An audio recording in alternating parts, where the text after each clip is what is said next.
আসসালামু আলাইকুম। আমাদের মিটিংটা যথাসময়ে শুরু হবে ইনশাল্লাহ। জাস্ট মাইক্রোফোন টেস্টিং এর জন্য আমি মিটিংটা এখন একটু স্টার্ট করে দিলাম। আহনাফ হাবিব ভাই, আসিফ ভাই আপনারা আছেন, আপনারা একটু কাইন্ডলি হ্যান্ড রেজ করেন যদি আমার কথা শুনতে পেয়ে থাকেন, অথবা অন্য কেউ, অন্য যারাই আছেন একটু কাইন্ডলি হ্যান্ড রেজ করেন। ওকে, নাইস। তার মানে আপনারা আমাকে শুনতে পাচ্ছেন। ওকে, এখানে একটা চ্যাট বক্স আছে, তো চ্যাট বক্সটা আপনারা কি খুঁজে পেয়েছেন? এখানে চ্যাট করার অপশন আছে, অর্থাৎ এখানে চাইলে আমরা প্রশ্নগুলি এখানে করতে পারি।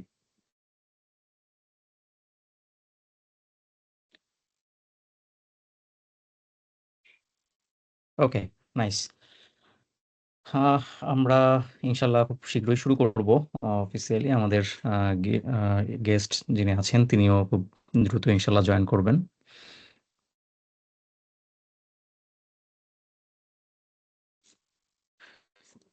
ঠিক আছে, মুবাশশির ভাই কি জয়েন করতে পেরেছেন? মুবাশশির ভাই, আহ,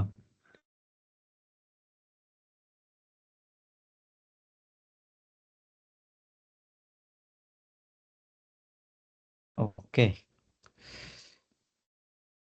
আমরা একটু জাস্ট একজনের আনমিউট করার ট্রাই করি। হ্যান্ড রেজ করে আছেন ফারহাদ ভাই, আপনাকে আমি আনমিউট করছি, আপনি একটু আহ, একটু কথা বলেন, দেখি আপনার কথাটা আমরা শুনতে পাই কিনা। আপনাকে অ্যালো করে দিছি, আপনি একটু আনমিউট করতে পারেন, আনমিউট করে একটু কথা বলতে পারেন। এলান ভাই, এলান নাম দেখাচ্ছে এখানে একদম শুরুতে। আসসালামু আলাইকুম, শুনতে পাচ্ছেন? আসসালাম। জি, শুনতে পাচ্ছি। ও, ফারহাদ ভাই, ওকে। ফারহাদ জি। ভাইয়ের কথা শুনতে পাচ্ছি। আশা করি বাকিরাও শুনতে পাচ্ছেন। ওকে, নাইস। ঠিক আছে, থ্যাংক ইউ। ওকে,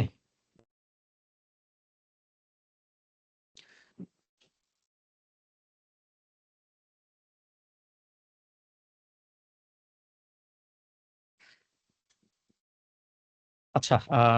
শাওন ভাইয়া, আপনি কি শুনতে পাচ্ছেন আমাকে? আপনার ভিডিও দেখা যাচ্ছে। শুনতে শুনতে পাচ্ছি। মুবাশশির ভাই সম্ভবত আহ, কোনো ইস্যু ফেস করতেছেন, মুবাশশির ভাই জয়েন করতে পারতেছেন না।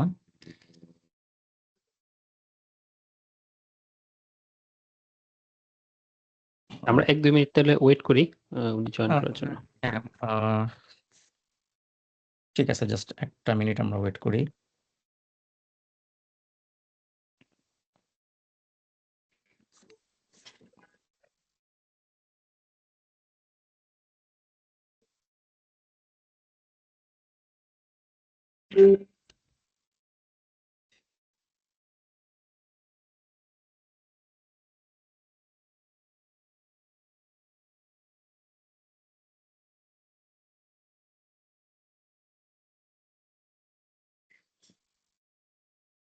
জি, মুবাশশির ভাই, আপনি কি এখন শুনতে পাচ্ছেন, বা আপনি কথা বলতে পারছেন? হ্যাঁ হ্যাঁ, আমি শুনতে পাচ্ছি, আলহামদুলিল্লাহ। জি, শুনতে ওকে, পাচ্ছি। ঠিক আছে ভাই, আমরা আমরা তাহলে শুরু করে দেই। সরি, আসলে 2 মিনিট আমরা ওভার করে ফেলছি, জাস্ট একটু টেকনিক্যাল ডিফিকাল্টির জন্য। মুবাশশির ভাই, আমরা শুরু করতে পারি। জি শুরু করতে পারি। জি,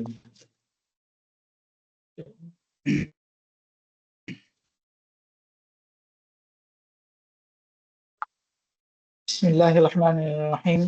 আলহামদুলিল্লাহি রাব্বিল আলামিন ওয়াসসালাতু ওয়াসসালামু আলা সাইয়্যিদিল আমবিয়া'i ওয়াল মুরসালিন ওয়া আলা আলিহি ওয়া আসহাবিহি আজমাইন।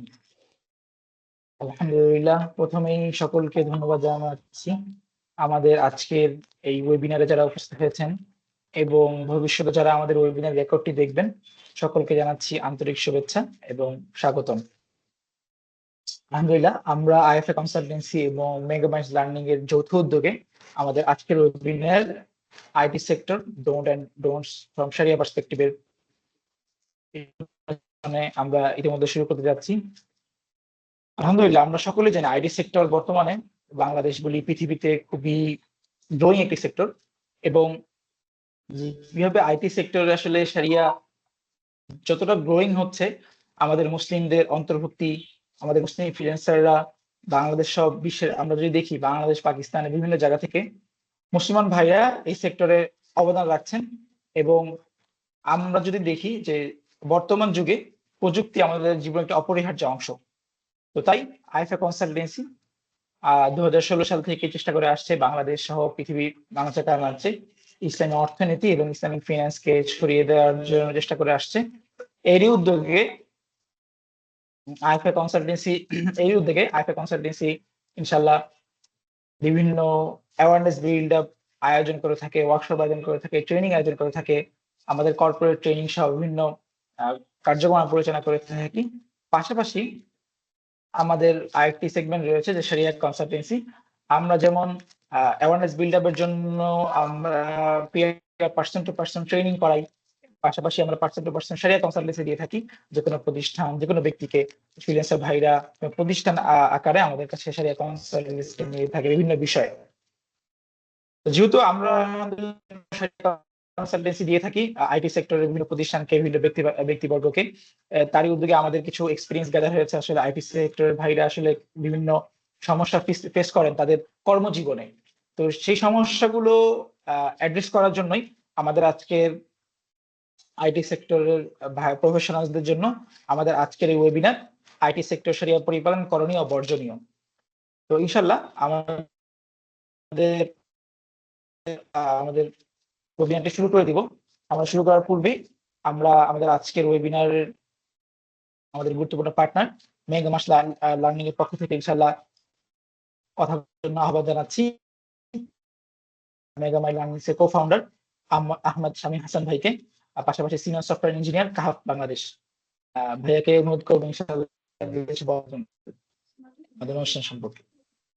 জি, আসসালামু আলাইকুম। অসংখ্য ধন্যবাদ মুবাশির ভাইকে আমাদের এই সেশনটা অ্যারেঞ্জ করার উদ্যোগ নেওয়ার জন্য এবং আমাদের ইন্টারাকশনটা দেওয়ার জন্য। তো আপনারা যারা জয়েন করেছেন অনেকেই হয়তো মেগামাস লার্নিং সম্পর্কে কিছুটা আইডিয়া আছে, অনেক হয়তো আজকে ফার্স্ট নাম শুনছেন। তো মেগামাস লার্নিং কি, আমি খুব ছোট্ট করে একটু বলি। মেগামাস লার্নিং হচ্ছে একটা লার্নিং প্ল্যাটফর্ম। আমরা টেক নিয়ে কাজ করি। আমি এবং হাসান আব্দুল্লাহ আমরা হচ্ছে মেগামাস লার্নিংটা আমরা দুজন মিলেই চালাই। তো আমরা নিজেরাও যেহেতু টেক ইন্ডাস্ট্রিতে কাজ করি, আমরা চেষ্টা করি যে আমাদের নিজেদের যে এক্সপেরিয়েন্স, আমাদের নিজেদের যে লার্নিং, এই জিনিসগুলোকে কিভাবে আরো ইফেক্টিভলি অন্যদের সাথে শেয়ার করা যায়। প্লাস হচ্ছে আমাদের টেক ইন্ডাস্ট্রিতে যারা এখন কাজ করছেন বা ভবিষ্যতে যারা ক্যারিয়ার করতে যাচ্ছেন তাদেরকে কিভাবে আরেকটু হেল্প করা যায়।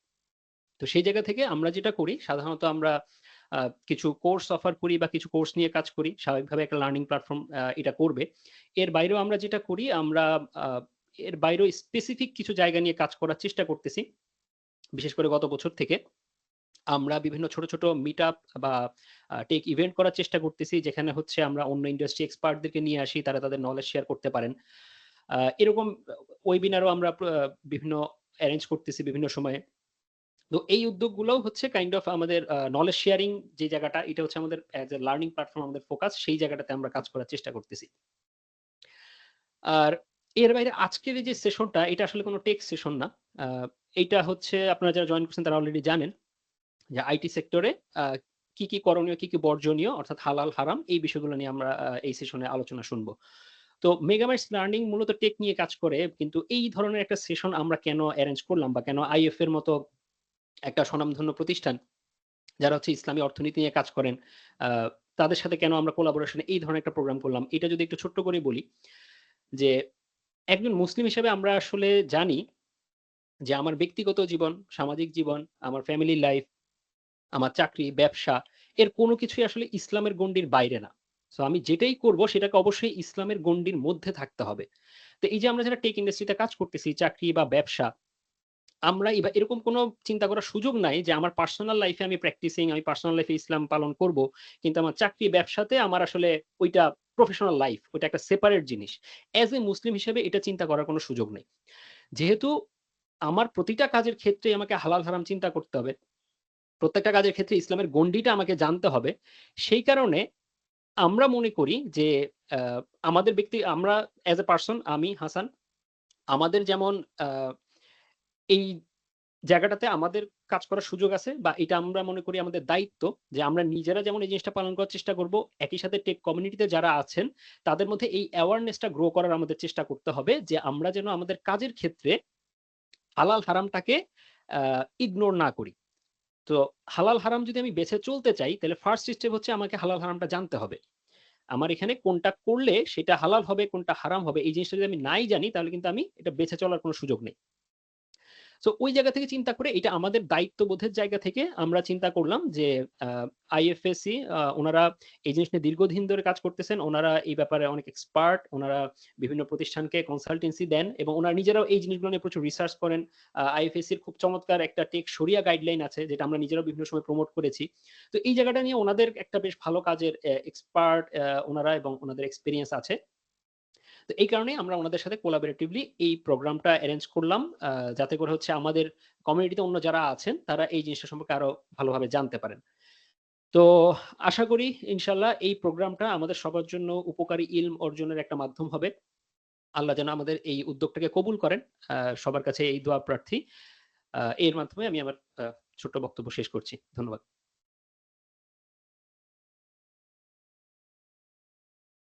আলহামদুলিল্লাহ ভাইকে অসংখ্য ধন্যবাদ, খুবই অল্প সময়ে এবং খুবই ইনসাইটফুল কিছু তথ্য তুলে ধরার জন্য। এবং আমরা মেগামাইন্ডস এর উত্তরোত্তর সাফল্য কামনা করি ইনশাআল্লাহ।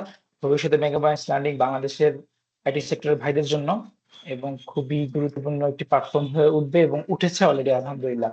আল্লাহ তাআলা কবুল করুক। আমি আর বিলম্ব করছি না, আমাদের মাঝে ইতিমধ্যে উপস্থিত হয়েছেন আমাদের আজকের ওয়েবিনারের সম্মানিত গুরুত্বপূর্ণ আমাদের আলোচক ডক্টর মুফতি ইউসুফ হাফিজাহুল্লাহ।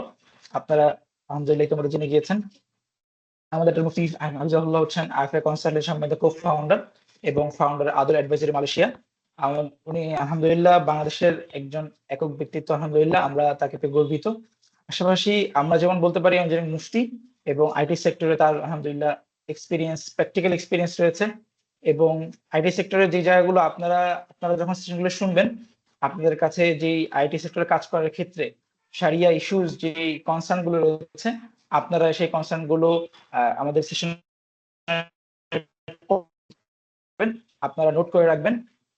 এবং যে কোনো আমাদের আলোচনায় তো অনেক কিছু চলে আসবে, এই আলোচনার পরেও যদি আপনার কাছে এক্সট্রা কিছু জানার থাকে, স্পেসিফিক কোনো কোয়েশ্চেন থাকে, সেগুলো আমরা মূল সেশনের পরে ইনশাল্লাহ অ্যাড্রেস করবো ইনশাল্লাহ। তো আমি আর বিলম্ব করছি না, মুফতি ইউসুফ হাফিজাহুল্লাহ শুনতে পাচ্ছেন? জি।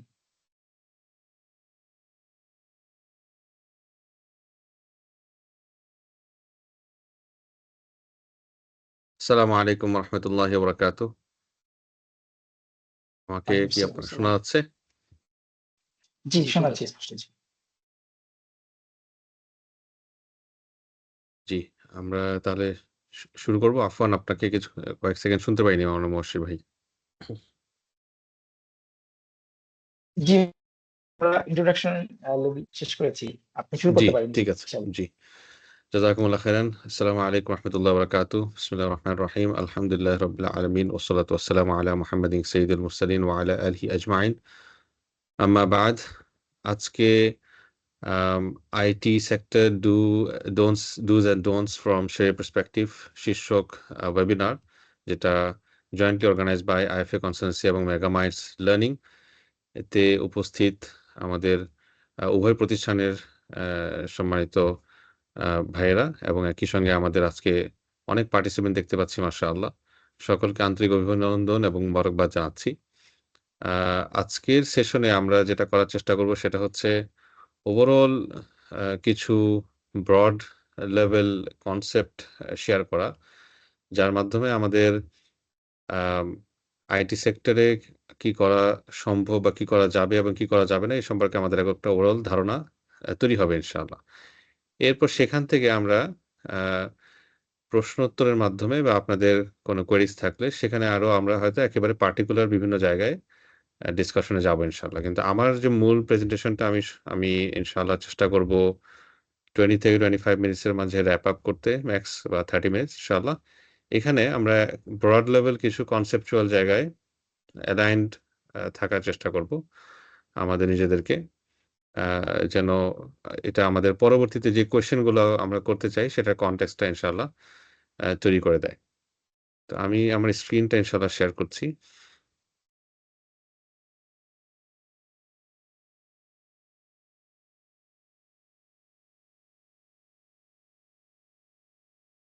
এই তো।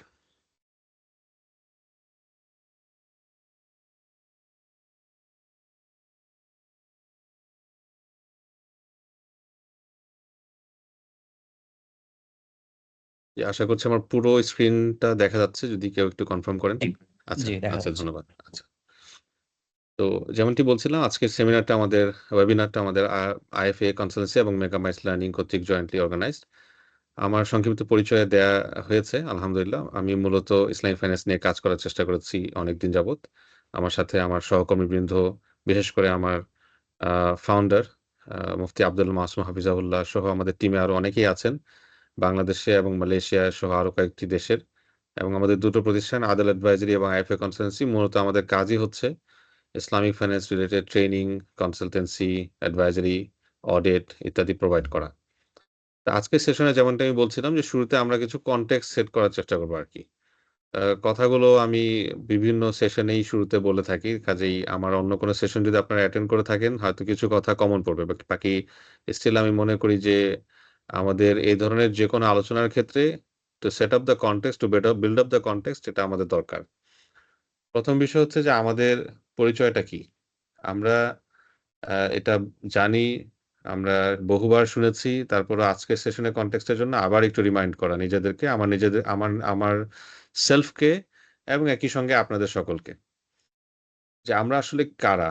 বা আমাদের সৃষ্টির পেছনে উদ্দেশ্য কি? আমরা যদি আ একটু থিংক ব্যাক করার চেষ্টা করি, আল্লাহ রাব্বুল আলামিন আল কোরআন কারীমে সুস্পষ্টভাবে বলেছেন যে তিনি আমাদেরকে কোনো আ ইউজলেসলি আমাদেরকে তিনি সৃষ্টি করেননি। আফাহাসিবতুম আন্নামা খালাকনাকুম আবাসা ওয়া আন্নাকুম ইলাইনা লা তুরজাউন।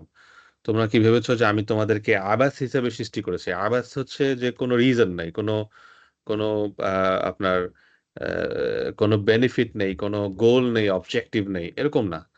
অবশ্যই আমি কোনো একটা আ রিজনে সৃষ্টি করেছি। এটা আল্লাহ বলেননি, কিন্তু এটা ইমপ্লাইড।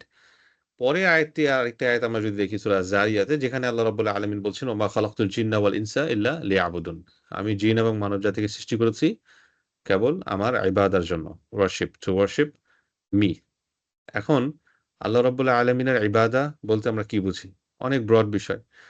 কিন্তু সহজ ভাষায় যদি বলি, এটা সাবমিশন আমাদের জীবনের সকল ক্ষেত্রে, আমাদের বিশ্বাসের ক্ষেত্রে, আমাদের চিন্তা, কর্মপন্থা, আমাদের কার্যক্রম, ইনক্লুডিং আমরা যা খাই, আমরা যা আয় করি, আমরা যা ব্যয় করি, সকল ক্ষেত্রে। শুধুমাত্র ৫ ওয়াক্ত সালাত আদায় করা, রমাজানের সিয়াম আদায় করা, হজের সময় হজ আদায় করা, যাকাত আদায় করা, এটুকুর মাঝে সীমাবদ্ধ নয়। বরং আমরা যা বলি, যা করি, যা বিহেভ করি, যা খাই, যা আয় করি, যে ব্যবসা-বাণিজ্য করি, সবকিছুতে সেটা শামিল। সবকিছুকেই সেটা কভার করে। এই দৃষ্টিকোণ থেকে যদি আমরা মাঝের আয়াতটি দেখি, সূরা আল বাকারার ১৭২ নম্বর আয়াতে, যেখানে আল্লাহ রাব্বুল আলামিন বলছেন, ইয়া আইয়ুহাল্লাযীনা আমানু কুলু মিন তাইয়্যিবাতি মা রাযাকনাকুম ওয়াশকুরু লিল্লাহ ইন কুনতুম ইয়্যাহু তা'বুদুন। ও বিশ্বাসীরা, তোমরা, আমি তোমাদেরকে যে রিজিক দিয়েছি সেখান থেকে যেগুলো তয়্যিব, যেগুলো পিওর, যেগুলো হালাল, সেগুলো তোমরা খাও এবং আল্লাহর প্রতি গ্রেটফুল হও, কৃতজ্ঞ হও, যদি তোমরা একমাত্র তার ইবাদা করে থাকো। ইন কুনতুম ইয়াহু তা'বুদুন। এই আয়াতটি আমি সবসময় একটু বিশেষভাবে এমফাসিস করার চেষ্টা করি। কারণ এই আয়াতটি আমাদের এই টপিকের সাথে রিলেটেড, আমার কাছে মনে হয় যে অত্যন্ত কম্প্রিহেন্সিভ একটা আয়াত। দেখেন, শুরুর দিকে আল্লাহ রাব্বুল আলামিন বলছেন, ও বিশ্বাসীরা। আল্লাহ আমাদেরকে একটা মধুর সম্বোধন করছেন। কোরআনে ইউজুয়ালি আল্লাহ তাআলা মানুষকে সম্বোধন করলে ২ ভাবে সম্বোধন করে থাকেন। একটা হচ্ছে আইয়ুহান নাস, আরেকটা হচ্ছে আইয়ুহাল্লাযীনা আমানু। একটা পুরো মানব জাতিকে সম্বোধন, ইয়া আইয়ুহান নাস, ও মানব জাতি। আরেকটা হচ্ছে শুধু সুনির্দিষ্টভাবে যারা বিশ্বাসী তাদেরকে সম্বোধন। এটা একটু আদরের সম্বোধন, মায়ার সম্বোধন। এই সম্বোধন দিয়ে আল্লাহ রাব্বুল আলামিন কি বলছেন? যে তোমরা হালাল থেকে খাও। আল্লাহ, আমি তোমাদেরকে যে রিজিক দিয়েছি, মিম্মা রাযাকনাকুম, সেখান থেকে যেগুলো তয়্যিব। তয়্যিব হচ্ছে পিওর ফর্ম। তয়্যিব মানে এটা ইটসেলফ হালাল হবে। যেমন আমরা পর্ক খেতে পারব না। আমরা ওয়াইন খেতে পারব না। কারণ এগুলো তয়্যিব না। এগুলো খবিস, নাজাস। হয়তো এগুলো ইমপিওর, অথবা সেগুলো বিভিন্ন রকম খবিসের অন্তর্ভুক্ত, অনিষ্ট, আ খারাপ ইত্যাদি, যেগুলো আল্লাহ রাব্বুল আলামিন হারাম করেছেন। তাহলে খাবারটা ইটসেলফ আ হালাল হইতে হবে। আরেকটা হচ্ছে এটা যে আর্নিং এর যে উপায়, যেভাবে আমি এটা উপার্জন করছি, সেটাও হালাল হইতে হবে। আমরা হালাল ফুড নিয়ে যতটা এমফাসিস করি, হালাল আর্নিং নিয়ে সেরকমটা এমফাসিস করি না। আপনারা যেহেতু আইটি সেক্টরে আছেন, আইটি সেক্টরে ভাইয়েরা মাশাআল্লাহ অনেকেই প্রচুর ট্রাভেল করেন, বিভিন্ন দেশে যান, ছুটিতে যান বা ইত্যাদিতে যান। অন্য দেশে গেলেই কিন্তু আমরা দেখি যে যেমন আমাদের লাস্ট এই যেই জুলাই যে বিপ্লবটি হলো, এ সময় আইটি সেক্টরে অনেকেই নেপাল চলে গিয়েছেন। ইন্টারনেট বন্ধ, কানেকশন বন্ধ, এই সেই বিভিন্ন অনেকেই নেপাল চলে গিয়েছেন।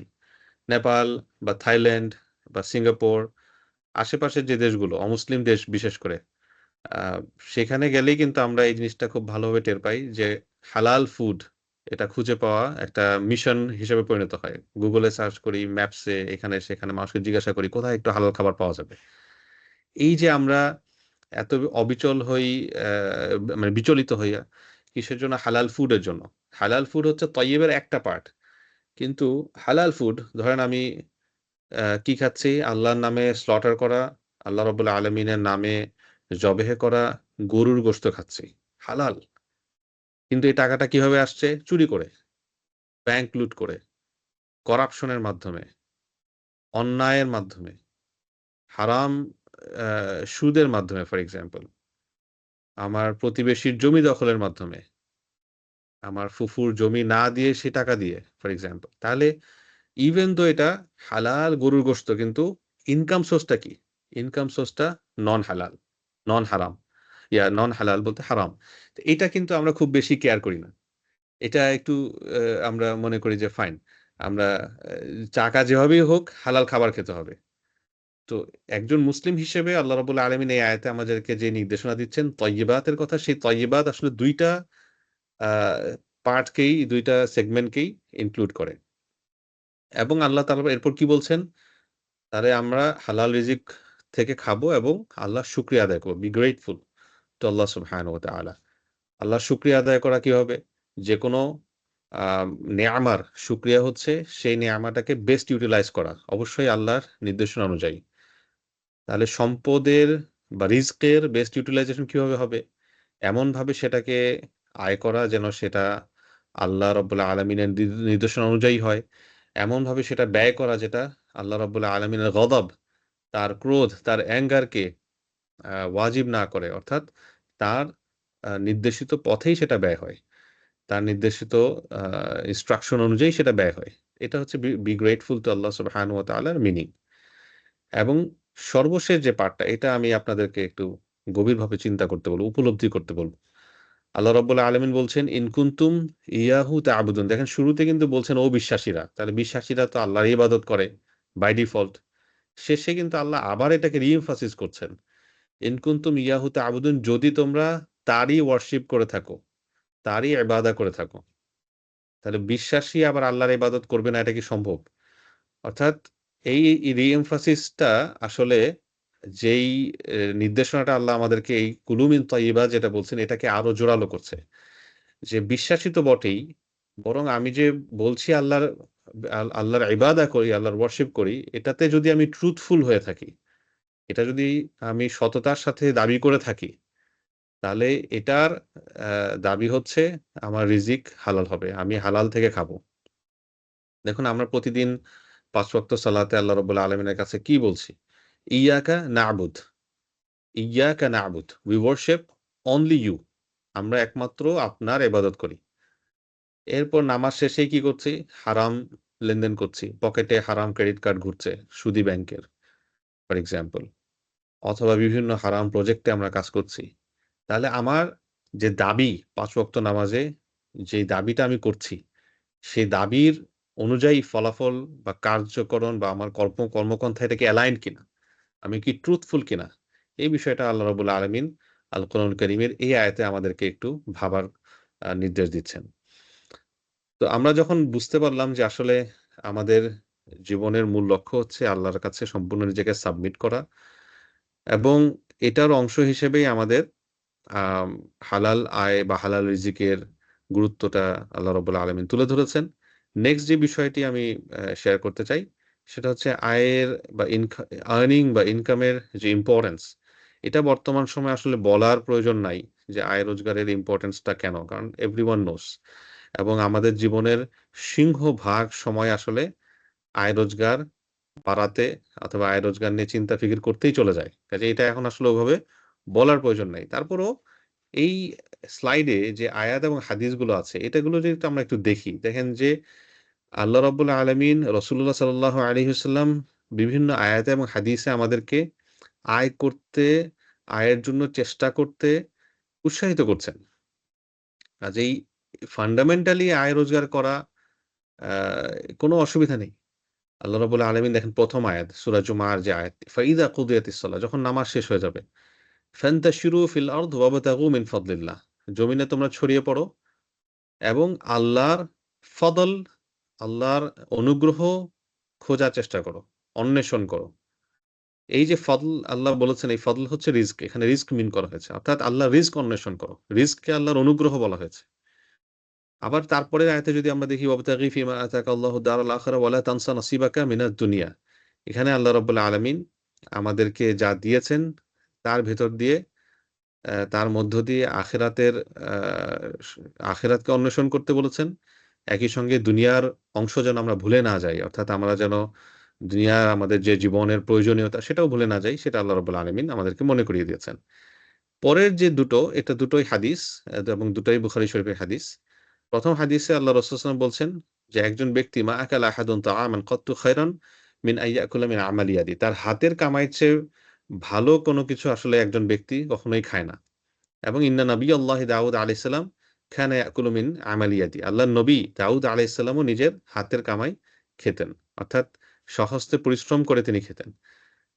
একইভাবে পরের হাদিস যে আল্লাহ রাসূল সাল্লাল্লাহু আলাইহি ওয়াসাল্লাম বলছেন, লা ইয়াহতাতিবা আহাদুকুম আলা যাহরিহি খায়রুম মিন আইয়াসালা আহাদান ফায়ুতিয়াহু আও ইয়ামনাহু। একজন ব্যক্তি সে যদি কাঠ বহন করে, গাছ কেটে কাঠ বহন করে, তার লাকড়ি বহন করে তার ঘাড়ে, এটা তার জন্য উত্তম অন্য মানুষের কাছে কারো কাছে চাওয়ার চেয়ে। কারণ চাইলে সে হয়তো দিতেও পারে, নাও দিতে পারে। তাহলে এই হাদিস এবং আয়াতগুলো থেকে এটা স্পষ্ট যে আল্লাহ রাব্বুল আলামিন আমাদেরকে আয় করার জন্য চেষ্টা করতে, এফোর্ট দিতে উৎসাহিত করছেন। ইনফ্যাক্ট আমাদের যে আয়, ইনকাম, যে রিস্ক, এটাকে তিনি ফদল বলে উল্লেখ করেছেন। এখন এই যে ইনকামটা আমরা জেনারেট করব বা যে আয়টা করব, সেটা অবশ্যই হালাল সোর্স থেকে হবে। আগেও কিছু আয়াত এবং হাদিস আমরা রিফ্লেক্ট করেছি। আরো কিছু আয়াত এবং হাদিস যদি আমরা এই স্লাইডে আমরা দেখি, প্রথমত সূরা আল বাকারার ১৭২ নম্বর আয়াত, ওই যে আয়াতটা আমরা দেখেছি, কুলু মিন তয়্যিবাতি মা রাযাকনাকুম, ওইখান থেকেই এই মেসেজটা যে হালাল সোর্স থেকে খাওয়া, হালাল উপায় থেকে খাওয়া, এটা একটা অব্লিগেশন, একটা ওয়াজিব। ২ নম্বর, আল্লাহ রাসূল সাল্লাল্লাহু আলাইহি ওয়াসাল্লাম হাদিসে এক ব্যক্তির উদাহরণ দিয়েছেন, যিনি লম্বা ট্রাভেল করে এসেছেন, অনেক টায়ার্ড, অনেক বেশি ধুলোমলিন ওনার চেহারা। মনে হচ্ছে আল্লাহর কাছে দোয়া করলে আল্লাহ এখনই দোয়া কবুল করে ফেলবেন, যেহেতু মুসাফির মানুষ। কিন্তু এই ব্যক্তি আল্লাহর কাছে কান্নাকাটি করে ইয়া রাব্বি, ইয়া রাব্বি বলছে, তার দোয়া কবুল হচ্ছে না। কেন? রাসূলুল্লাহ সাল্লাল্লাহু আলাইহি ওয়াসাল্লাম বলেছেন, তার মাতআমুহু হারামুন ওয়া মাশরাবুহু হারামুন ওয়া মালবাসুহু হারামুন। তার পানীয়, তার খাবার যেটা সে খাচ্ছে, এগুলো হারাম। হারাম অর্থাৎ হারাম সোর্স থেকে কেনা অথবা হারাম ইটসেলফ।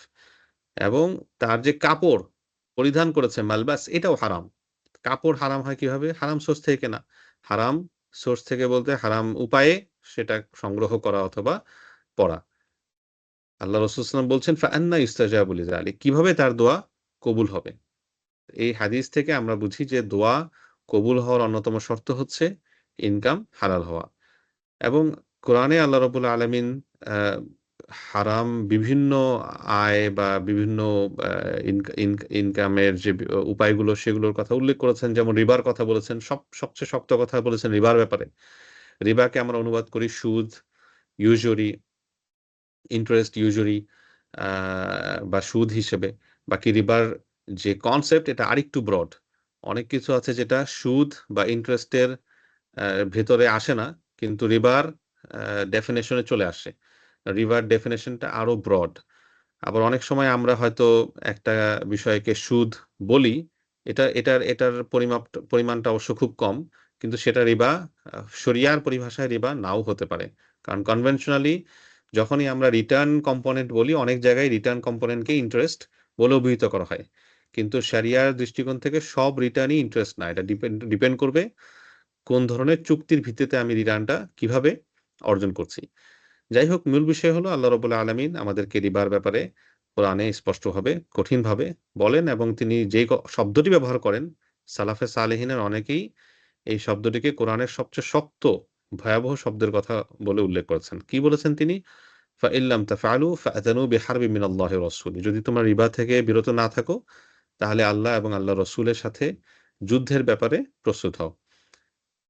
তো এর পাশাপাশি আরো কিছু হাদিস আছে যেখানে আল্লাহ রাসূল সাল্লাল্লাহু আলাইহি সাল্লাম, যেমন বাম পাশের যে এটা আসলে কোরআন না, দুঃখিত, এটা হাদিসের একটা রেফারেন্স, যেখানে রাসূলুল্লাহ সাল্লাল্লাহু আলাইহি ওয়াসাল্লাম বলেছেন, আম যতক্ষণ পর্যন্ত ব্যক্তির ৫ টি অথবা কোন হাদিসে ৪ টির কথা বলা হয়েছে, ৪ টির প্রশ্নের উত্তর না দেবে, ততদিন পর্যন্ত সে মুভ করতে পারবে না। লা তাজুলু কদামা আবদিন হাত্তা ইউসালা আন আরবাঈন আও খামসিন, কোন হাদিসে ৪ টার কথা বলা হয়েছে, কোথাও ৫ টার কথা বলা হয়েছে।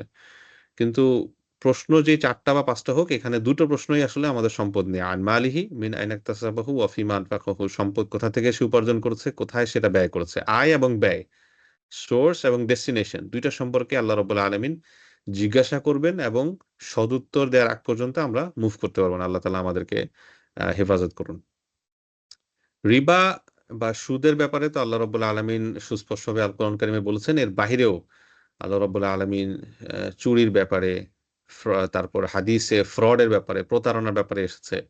আম কোরআনে মাইসিরের কথা এসেছে, জুয়া, গ্যাম্বলিং, তারপর বেটিং, গ্যাম্বলিং এর ভেতরে এখন তো বেটিং সহ আরো অনেক কিছু চলে আসে। এমনকি অনেক ট্রান্সেকশন গ্যাম্বলিং এর মতো সিমিলার ক্যারেক্টারিস্টিক হওয়ার কারণে শরিয়া নিষেধ করে। যেমন অপশনস, ফিউচার্স, তারপর আপনার বেশ কিছু ক্রিপ্টোকারেন্সি ট্রান্সেকশন, আরো অনেক কিছু হয়তো আমরা স্পেসিফিক পয়েন্টে যখন আসবে তখন বলব। একইভাবে আল্লাহ রাব্বুল আলামিন আকুল আমওয়াল বিল বাতিল, অন্যের সম্পদ অন্যায়ভাবে খাওয়াকে নিষেধ করেন। অন্যায়ভাবে খাওয়া বলতে কোনো লেজিটিমেট ওয়ে ছাড়া।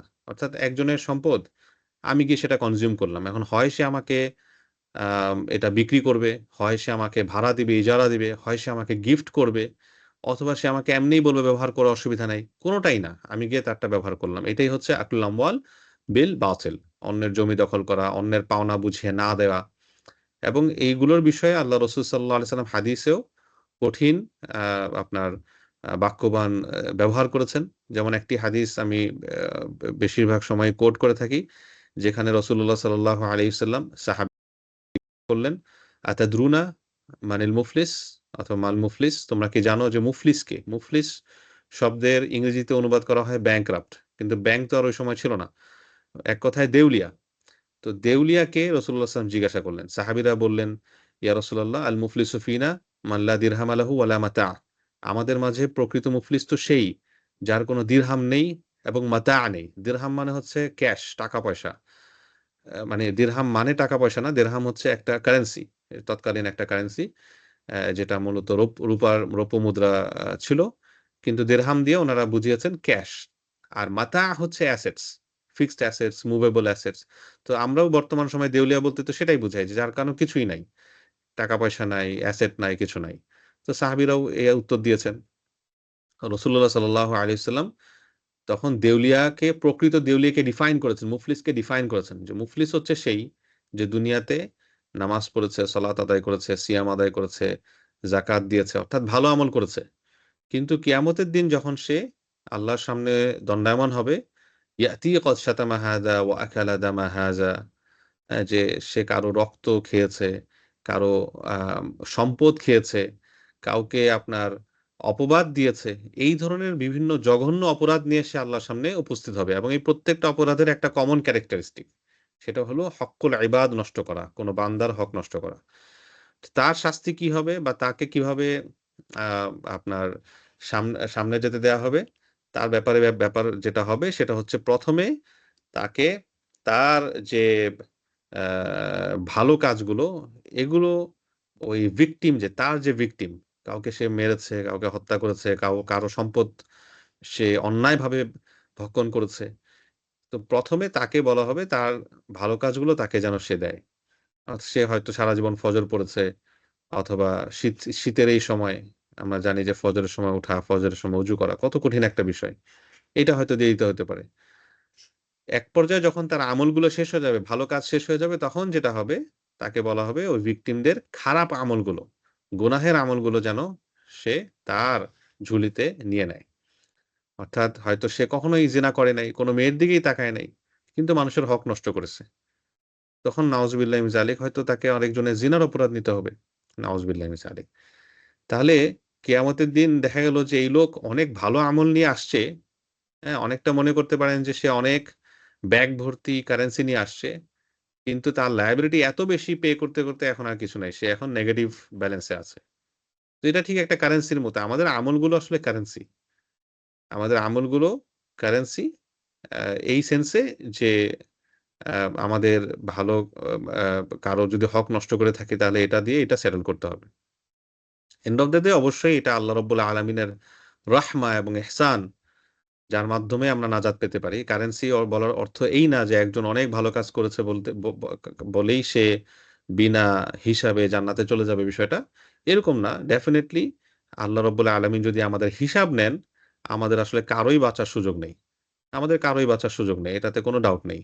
এজন্য আহলুস সুন্নাহ ওয়াল জামাআহর আকীদা হচ্ছে যে কেউ যদি আমরা নাজাত পাই সেটা আসলে আল্লাহর রহমার আপনার আল্লাহর আদলের কারণে না, ইনসাফের কারণে না। ইনসাফের কারণে ইনসাফ যদি আল্লাহ আমাদের সাথে করেন তাহলে আমাদের আর কারোই বাঁচার উপায় নেই।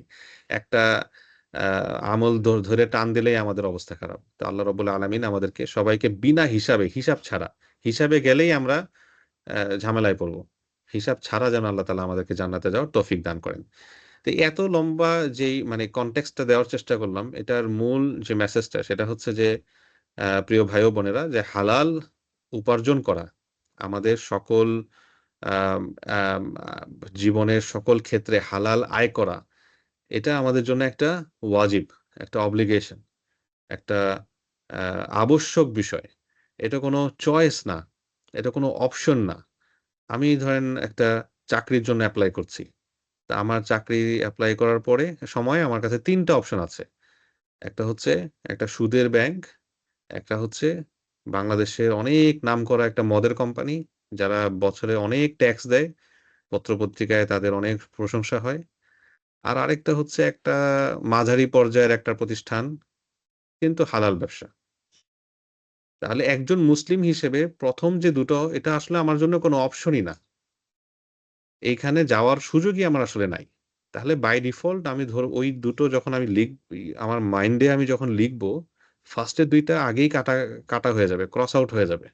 কারণ এই ২ টো একজন মুসলিম হিসেবে আমার কোনো অপশন না। আমরা শুরুতে যেমন হালাল ফুডের কথা বলছিলাম। আপনি যখন অন্য কোনো একটা দেশে ট্রাভেল করতে যাবেন, সেখানে দেখবেন যে চারপাশে অনেক হারাম আ ফুডের দোকান। যদি কিছু মুসলিম সেসব দেশে থাকে তাহলে উনারা এজ এ কার্টেসি লিখে রাখবেন যে এখানে নন হালাল ফুড। যেমন মালয়েশিয়াতে, ইভেন সিঙ্গাপুরে, ইভেন কোথাও, কোথাও হয়তো থাইল্যান্ডেও লিখে রাখে যে নন হালাল ফুড এখানে। কিন্তু অনেক জায়গায় লিখে না।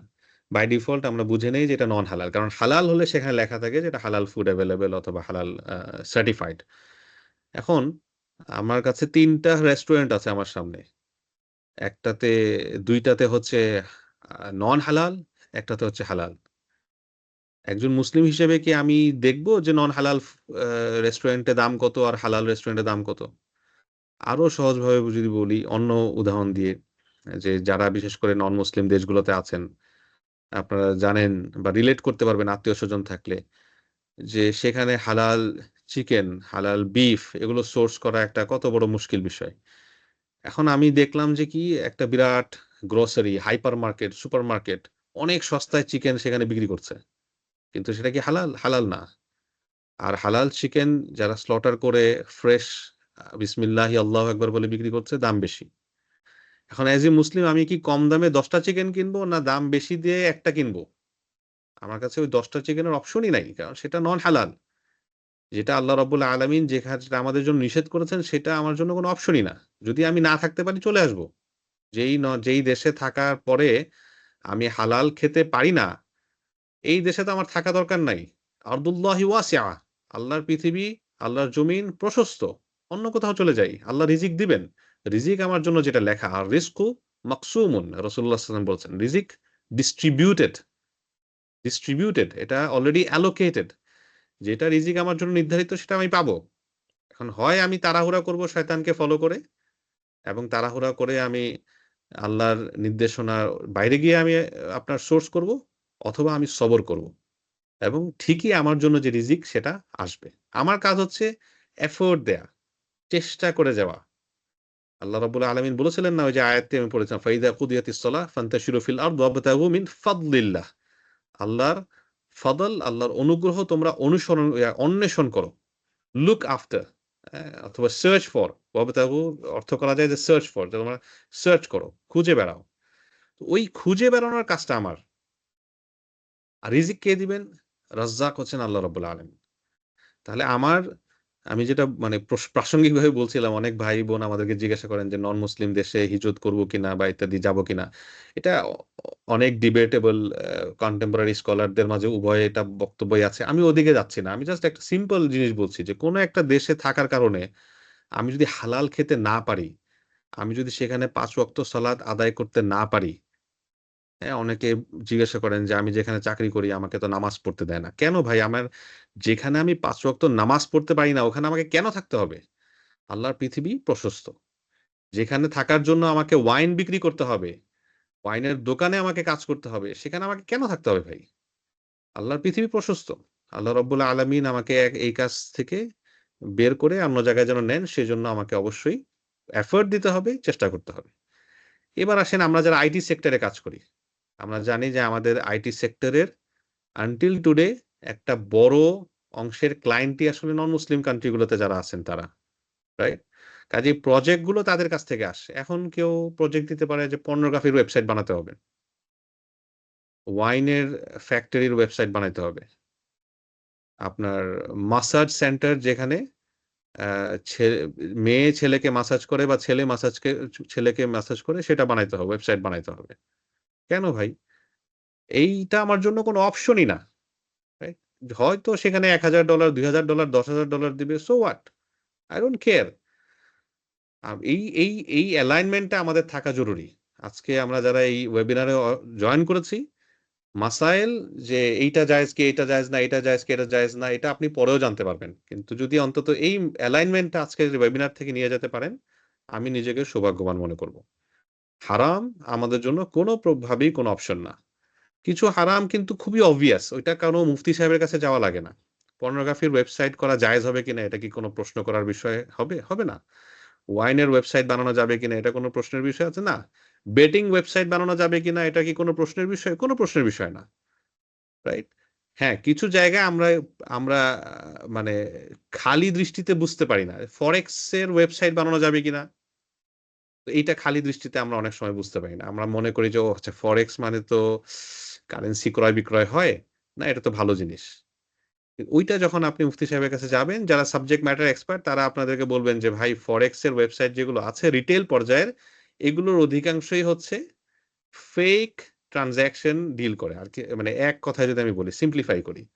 ইন্টারন্যাশনালি যখন ব্যাংকগুলো পরস্পর ক্রয়-বিক্রয় করে, মুদ্রা কেনাবেচা করে, মানি এক্সচেঞ্জ গুলো যখন মুদ্রা কেনাবেচা করে, সেটা একটা ডিফারেন্ট মেকানিজম। আর রিটেল ফরেক্স এর ওয়েবসাইট এটা ডিফারেন্ট মেকানিজম। মাঝে মধ্যেই কিছু স্ক্যাম হুটহাট করে বের হয় যে এরকম দীর্ঘদিন ধরে ফাউন্ডাররা লেনদেন ফ্যাসিলিটেট করে আসছে, এরপর চলে গেছে। তারপর ধরেন আরেকটা এক্সাম্পল দেই, আমাদের একেবারে যারা সাধারণ মানুষ, যারা আপনার আইটি সেক্টরে আছেন আপনাদের কথা বলছি না, আপনারা তো ইজিলি এটা বুঝে ফেলবেন। যারা সাধারণ মানুষ, যারা এটা বুঝতে পারেন না যে মানে ফেসবুকে একটা কিছু আসলে এটা যে মিথ্যা হইতে পারে এটা ওনারা বুঝেন না। এরকম সরলতা যাদের আছে, তারা অনেক সময় এরকম আরেকটা সিমিলার সিনারিওতে ভিক্টিমাইজড হন। যেমন, আচ্ছা, মোবাইলে অ্যাড দেখে আয় করা যাবে কিনা? তো মোবাইলে অ্যাড দেখে যে আয় করার যে অ্যাপস গুলো, এগুলো আসলে সিংহভাগই, আমি 100% বললাম না এজন্য সতর্কতার জন্য। কিন্তু সিংহভাগই আসলে ভুয়া। ভুয়া মানে এই সেন্সে যেটা তাকে একটা ফিলিং দিচ্ছে যে সে অ্যাডে ক্লিক করছে। আসলে ব্যাক এন্ডে ভাই অ্যাড থেকে আয় হচ্ছে না, আয় হচ্ছে ওই পঞ্জি স্কিমের মতো, কেউ টাকা দিচ্ছে আর এই টাকা দিয়ে আরেক দলকে পে করা হচ্ছে, আবার একদল টাকা দিচ্ছে আরেক দলকে পে করা হচ্ছে। হঠাৎ যখন এটা বন্ধ হয়ে যাবে তখন লাস্টে যারা আছে তারা লুজ করবে। এই স্কিম নতুন না, এটা শত বছর ধরে বা আরো বেশি সময় ধরেই পৃথিবীর আনাচে কানাচে চলে আসছে, ধরন পাল্টেছে। তো এরকম কিছু জিনিস আছে হয়তো আমরা উপস্থিত খালি চোখে বুঝতে পারবো না, সেইটার জন্য আমরা মুফতি সাহেবদের কাছে আসবো। কিন্তু বেসিক যে বিষয়গুলা, এগুলো তো আমরা আমাদের যে সেন্স আল্লাহ রাব্বুল আলামিন দিয়েছেন, ফিতরা, এখান থেকে আমরা বুঝতে পারছি। একটা বেটিং ওয়েবসাইট, আমার কাছে একবার এরকম একাধিকবার প্রশ্ন আসছে যে বেটিং ওয়েবসাইট বানানো যাবে কিনা। আচ্ছা ভাই, এটা প্রশ্ন করার কোনো বিষয় হলো? জুয়া যে হারাম, এটা একটা মুসলিম শৈশব থেকে শুনে আসে। বেটিং যে জুয়া, এটার মাঝে কি কোনো প্রশ্ন আছে? নেই। সেটা ক্রিকেটের ভিতরে হোক, গেমের ভিতরে হোক, ফুটবলের ভিতরে হোক, অথবা অন্য কিছুর ভিতরে হোক, জুয়া তো জুয়া, রাইট? মানে এমন তো নয় যে মদ যদি আমি মসজিদে বসে খাই তাহলে মদ হালাল, নাউজুবিল্লাহি মিন যালিক। মদ মদ হারাম, খালাস, কোনো কোশ্চেন নাই। ঠিক সেম বেটিং হারাম, সর্বাবস্থায় এটা হারাম। পর্নোগ্রাফি হারাম, সর্বাবস্থায় এটা হারাম। এটার কোনো হালালাইজেশনের কোনো উপায়ই নাই। সো এরকম কিছু বিষয় মোটা দাগে আমাদের সবার নিজেদের নলেজ হিসেবে, আপনারা যারা মাশাআল্লাহ আজকের আয়োজকরা আছেন, মেগামাইস লার্নিং আছেন এবং অন্যরা আছেন, আপনারা যখন কোলাবোরেটিভলি নিজেরা বসবেন, ডিসকাশন করবেন, এই বিষয়গুলো আরো ক্লারিফাই হবে ইনশাআল্লাহ। কিছু ভাই হাত তুলেছেন, হ্যাঁ আমি সুযোগ দিব। আমি আসলে আমার পার্টটা জাস্ট র্যাপ আপ করে ফেলতেছি, এরপরে আমি চলে যাব কোয়েশ্চেন আনসারে। তাহলে আমি আশা করি এই বিষয়টা আমাদের কাছে স্পষ্ট। আজকের পর থেকে, right from today, right from the session today, right from after the session today, আমরা মাথায় রাখবো যে আমার জীবনের সকল ক্ষেত্রে ইনভেস্টমেন্টস, জব অথবা অন বিজনেস হোয়াটএভার, এটা হালাল হইতে হবে। আমি আইদার নিজেই বুঝতে পারবো এটা হালাল কিনা, অথবা আমার কোয়েশ্চেন্স থাকবে, সেই কোয়েশ্চেন আমি কারো কাছ থেকে ডাউট ক্লিয়ার করে নেব।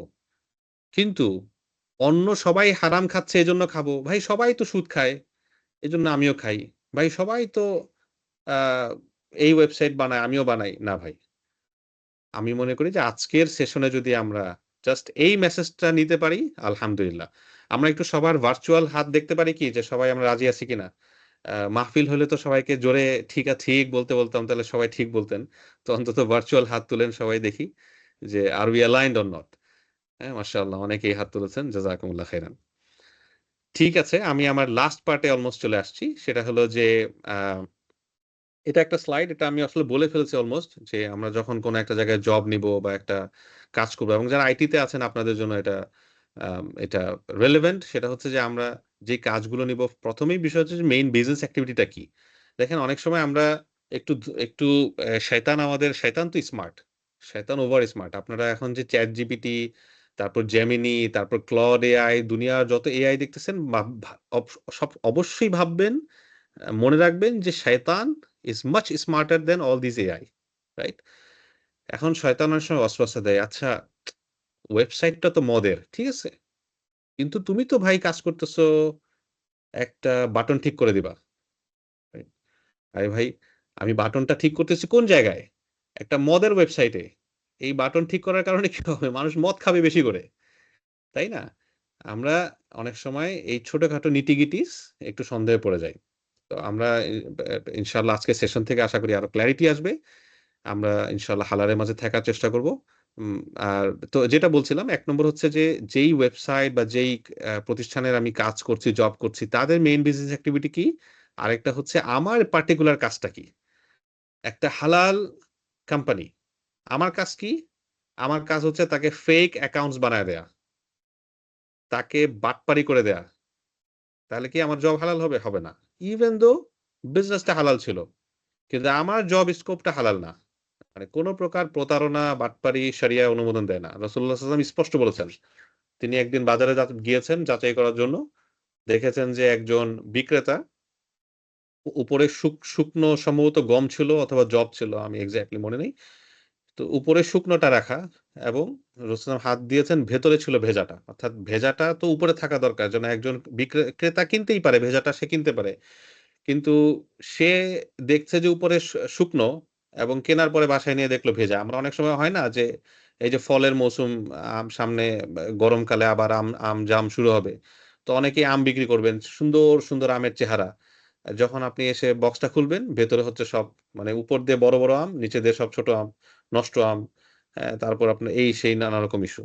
তো রাসূল সাল্লাল্লাহু আলাইহি ওয়াসাল্লাম বললেন যে মান গাশশানা ফালাইসা মিন্না। সোজা সাপটা কথা। মান গাশশানা, whoever cheats us, whoever frauds us, ফালাইসা মিন্না, he is not among us. সে আমাদের দলভুক্ত নয়, আমাদের অন্তর্ভুক্ত নয়। যে আমাদের মাঝে যে চিট করে, প্রতারণা করে, সে আমাদের অন্তর্ভুক্ত নয়।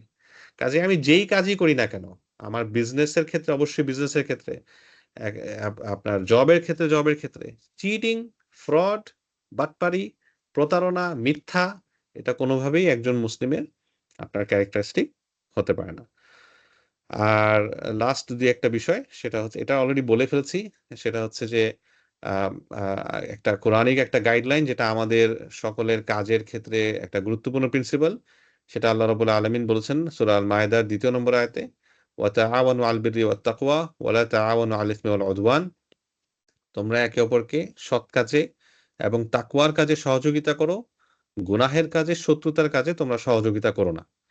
হ্যাঁ, তো কোনো গুনাহের কাজে সহযোগিতা করা, এটাও আল্লাহ রাব্বুল আলামিনের এই আয়াত অনুযায়ী শরিয়ার দৃষ্টিকোণ থেকে বৈধ নয়। অনেক সময় আমাদের কাজ সরাসরি হারাম না, কিন্তু হারামকে সহযোগিতা করে। তো সেই দৃষ্টিকোণ থেকে এটা শরিয়ার দৃষ্টিকোণ থেকে আপত্তিকর।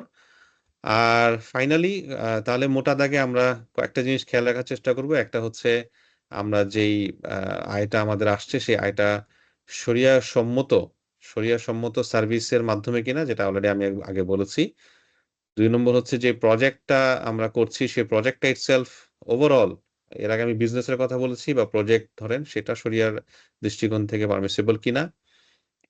আর আরেকটা প্রিন্সিপাল এখানে আমরা যেটা বলার চেষ্টা করেছি, যে আমার যে সফটওয়্যার আমরা ব্যবহার করছি কাজের জন্য, সেটা আপনার লফুল কিনা, বা সেটা পাইরেটেড কিনা, এটাও একটা কনসিডারেশনের বিষয়। আর অনেক সময় হতে পারে যে এত সত্ত্বেও কিছু জায়গায় আমাদের গ্রে এরিয়া থাকবে। সেক্ষেত্রে আমরা, যারা জানেন সাবজেক্ট ম্যাটার এক্সপার্ট, আমাদের আইএফএ কনসালটেন্সি, আদার অ্যাডভাইজারি বা এরকম আরো প্রতিষ্ঠান বা ব্যক্তি আছেন, মোদ্দা কথা হচ্ছে আপনারা জানবেন, নিজেদেরকে এম্পাওয়ার করবেন এবং জানার চেষ্টা করবেন।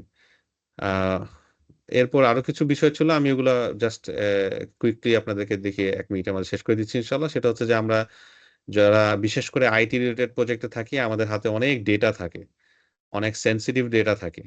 সো মাথায় রাখতে হবে, ডেটা সর্বাবস্থায় আমানা। যেই ডেটাটা পাবলিকলি শেয়ার করা হয় নাই, সেই ডেটাটা বাই ডিফল্ট আমানা। অর্থাৎ এটা আমার এমপ্লয়মেন্ট কন্ট্রাক্টে, সার্ভিস কন্ট্রাক্টে কনফিডেন্সিয়ালিটি ক্লজ থাকুক অথবা না থাকুক, বাই ডিফল্ট সকল প্রকার ডেটা যেটা পাবলিকলি প্রকাশ করা হয় না এই প্রতিষ্ঠানের পক্ষ থেকে, সেটা আমার কাছে আমানা। আমানা মানে কি? আমি সেটা কারো সাথে শেয়ার করতে পারবো না। কারো কাছে আমি এটা বিক্রি করতে পারবো না। আ কারো মানে এক কথায় ডেটা, এখন তো ডেটা প্রাইভেসি কি এটা বুঝানোর বিষয় নেই, আপনারা সবাই জানেন। জিডিপিআর এর যে রেগুলেশন, গাইডেন্স, স্ট্যান্ডার্ড, সেটা জানেন। ইউরোপিয়ান যে standard, plus overall data privacy নিয়ে প্রত্যেক দেশেই বিভিন্ন অ্যাক্ট আছে। মালয়েশিয়াতে আছে পিডিপিএ বলি আমরা, প্রাইভেট ডেটা প্রোটেকশন অ্যাক্ট। তো ওইটা শরিয়ার সাথে অ্যালাইনড। শরিয়া এটা ডেটাকে অত্যন্ত গুরুত্বপূর্ণ বিষয় মনে করে। একটা ডেটার ভিত্তিতে মানুষের বর্তমানে সম্মানহানি করা সম্ভব, মানুষকে ব্ল্যাকমেইল করা সম্ভব, মানুষের ক্ষতি করা সম্ভব। কাজেই আমরা যারাই ডেটা হ্যান্ডেল করব, এটা খুব মানে সতর্কতার সাথে হ্যান্ডেল করার চেষ্টা করব। একটা ঘটনা মনে পড়লো, একজন আমাকে একবার প্রশ্ন করেছিলেন।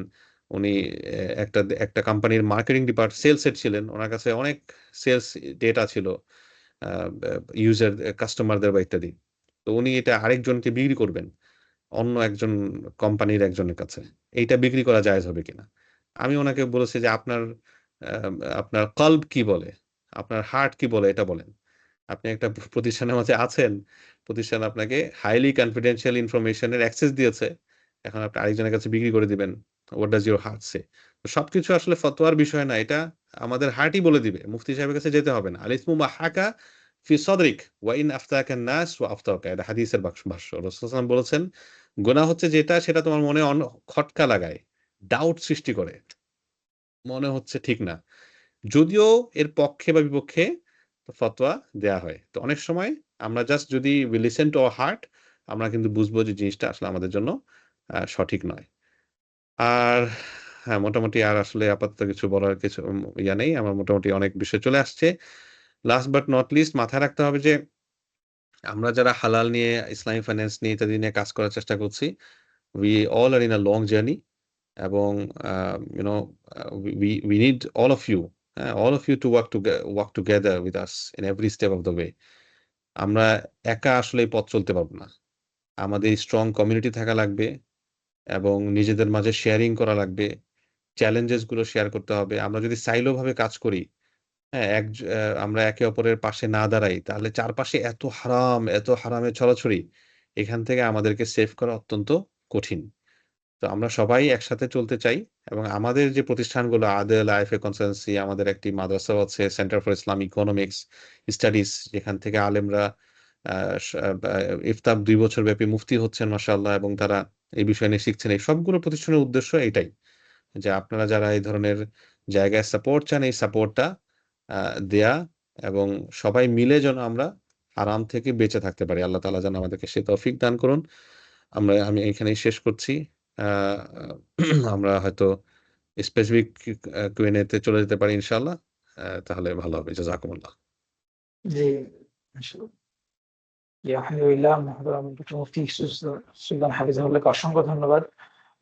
খুব সুন্দরভাবে সংক্ষিপ্ত সময়ে একদম কোর বিষয়গুলো তুলে ধরার জন্য আলহামদুলিল্লাহ। অবশ্যই আপনাদের মাঝে যে প্রশ্নগুলো ছিল, অনেক প্রশ্ন হয়তো বা ক্লিয়ার হয়ে গিয়েছে। পাশাপাশি কিছু স্পেসিফিক প্রশ্ন দেখতে পাচ্ছি মেসেজে এসেছে, আবার আপনারা ইনশাল্লাহ মুখে প্রশ্ন করতে পারবেন। জাস্ট আমি একটু ফিল্টার করে আমাদের মেসেজে কিছু প্রশ্ন এসেছে, আমি সাহেবকে প্রশ্ন করছেন, সেটা সাহেব উত্তর প্রদান করবেন। আমাদের এক ভাই প্রশ্ন করেছেন যে ওনার বিগত যে কোম্পানি ছিল সেই কোম্পানিতে কাজ করতেন, তো ওই কোম্পানিতে যে কাজ করতেন ওই আইডিয়া গুলো যেগুলো ছিল, আইডিয়া নিয়ে উনি কোম্পানির বাহিরে কাজ করতে পারবেন কিনা। জি, ধন্যবাদ। জি, আইডিয়াস, কিছু আইডিয়াস হচ্ছে যেটা একটা বিজনেসকে আরেকটা বিজনেসের উপর কম্পিটিটিভ অ্যাডভান্টেজ দেয়। বর্তমান সময়ে প্রায় সকল প্রতিষ্ঠানই তাদের এমপ্লয়মেন্ট কন্ট্রাক্টে এটা লিখে দেয় যে এই কোম্পানি ছাড়ার পরে আগামী 1 বছর বা 2 বছর বা একটা certain period of time similar ইন্ডাস্ট্রিতে জয়েন করা যাবে না। উদ্দেশ্য হলো ওই যে বিজনেস সিক্রেটস সেটা যেন আপনার শেয়ার না হয়ে যায়। তো এটা যদি বিজনেস সিক্রেট রিলেটেড না থাকে, আপনি আ আ প্রজেক্ট বলতে যদি এমন বুঝিয়ে থাকেন যে এটা একটা সিস্টেম ডেভেলপ করা বা কিছু যেটা নট নেসেসারিলি আগের প্রতিষ্ঠানের বিজনেস সিক্রেট এখানে চলে আসতেছে। রাদার নতুন কিছু ডেভেলপ করা, যেখানে আগের প্রতিষ্ঠানের এক্সপেরিয়েন্স ব্যবহার হচ্ছে। কিন্তু বিজনেস সিক্রেট যেটা আপনি জেনেছেন সেটা এখানে হুবহু চলে আসছে না। তাহলে অসুবিধা হবে না। জি। জি। ওই একই ভাই আরেকটি প্রশ্ন করেছেন, হয়তোবা এই প্রশ্নটি সবার মনেই থাকে সাধারণত, যে আমরা সাধারণত ওয়ার্ক প্লেসে এরকম পরিবেশে কাজ করি যেখানে মাহারাম নন মাহারাম মিশ্রণ আছে, বেদিন পরিবেশ আছে। তো ওই ধরনের পরিবেশে কাজ করার ক্ষেত্রে কিভাবে নিজেকে মানে দিনই সবকিছু বিষয় মেনটেন করার পরও অনেক সময় সম্ভব হয় না। তো সেক্ষেত্রে আসলে কি ধরনের মূলনীতি কিংবা কোনো উপদেশ যদি আপনার কাছে আছে এই ব্যাপারে জানতে চাচ্ছিলাম। জি, এটা একটা কঠিন আ ফিতনা এবং পরীক্ষা আমাদের সকলের জন্যই। আ হয়তো অনেক ক্ষেত্রে ওয়ার্ক প্লেস এর কারণে, অনেক ক্ষেত্রে হুবহু এক্সাক্টলি ওয়ার্ক প্লেস না, বা কিন্তু আম প্রফেশনাল এনগেজমেন্ট এ আমাদের এই সমস্যায় পড়তে হচ্ছে।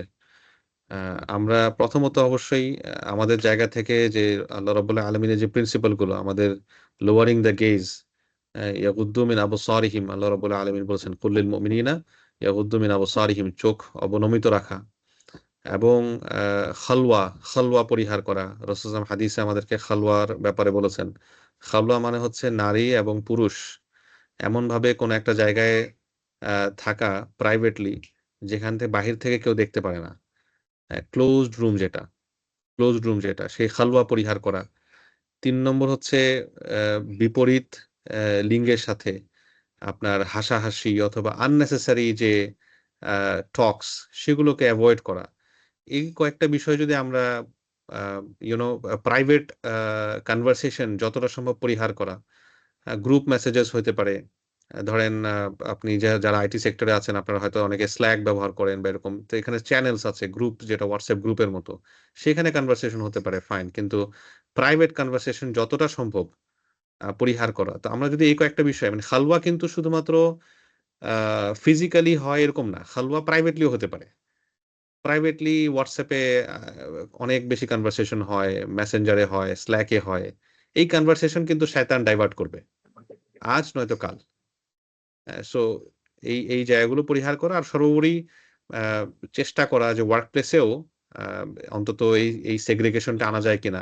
একটা হচ্ছে প্রফেশনাল মিটিং এ, তো এটা তো আর আমরা ডিটাচ করতে পারবো না, বিশেষ করে যেসব প্রতিষ্ঠানে আমাদের নীতি নির্ধারণী পর্যায়ের ইনফ্লুয়েন্স নাই। কিন্তু কাজের ক্ষেত্রে আমরা এটাকে সেপারেট করতে পারি কিনা, যে হ্যাঁ আমাদের যারা সিস্টার্সরা আসে তারা অমুক রুমে বা একটু তারা এভাবে বসবেন, আমরা এখানে শুধু ব্রাদার্সরা বসবো। মানে কাজের ক্ষেত্রে যেন মিংলিংটা পরিহার করা যায়। হ্যাঁ, এইভাবে ছোট ছোট বিভিন্ন ইয়ার মাধ্যমে আমার মনে হয় যে আমরা আরেকটু ভালো এনভায়রনমেন্টে কাজ করতে পারবো ইনশাআল্লাহ। জি। জি, আরেকটা সিমিলার দুইটা কোশ্চেন এসেছে। একটি আমাদের আরিফ ইসলাম ভাই, আবার হচ্ছে খালিদ বিল ভাই। তাদের কোশ্চেনের মূল বিষয়টি হচ্ছে ওনারা এমন একটি কোম্পানিতে আসলে আইটি সেক্টরের সিনিয়র সফটওয়্যার ইঞ্জিনিয়ার হিসেবে, যেখানে কোম্পানির কাজ হচ্ছে ওনারা ফাইন্যান্স করেন, ফাইন্যান্সিয়াল অ্যাক্টিভিটি নিয়ে কাজ করেন, অর্থাৎ ব্যাংক, নন ব্যাংক, কনভেনশনাল ব্যাংক, পাশাপাশি হচ্ছে আরিফুল ইসলাম ভাই একটা ব্যাংকের কথা বলেছেন, যেখানে ব্যাংক না সরি ফাইন্যান্সিয়াল ইনস্টিটিউশন যারা আসলে প্রভিডেন্ট ফান্ড নিয়ে কাজ করেন।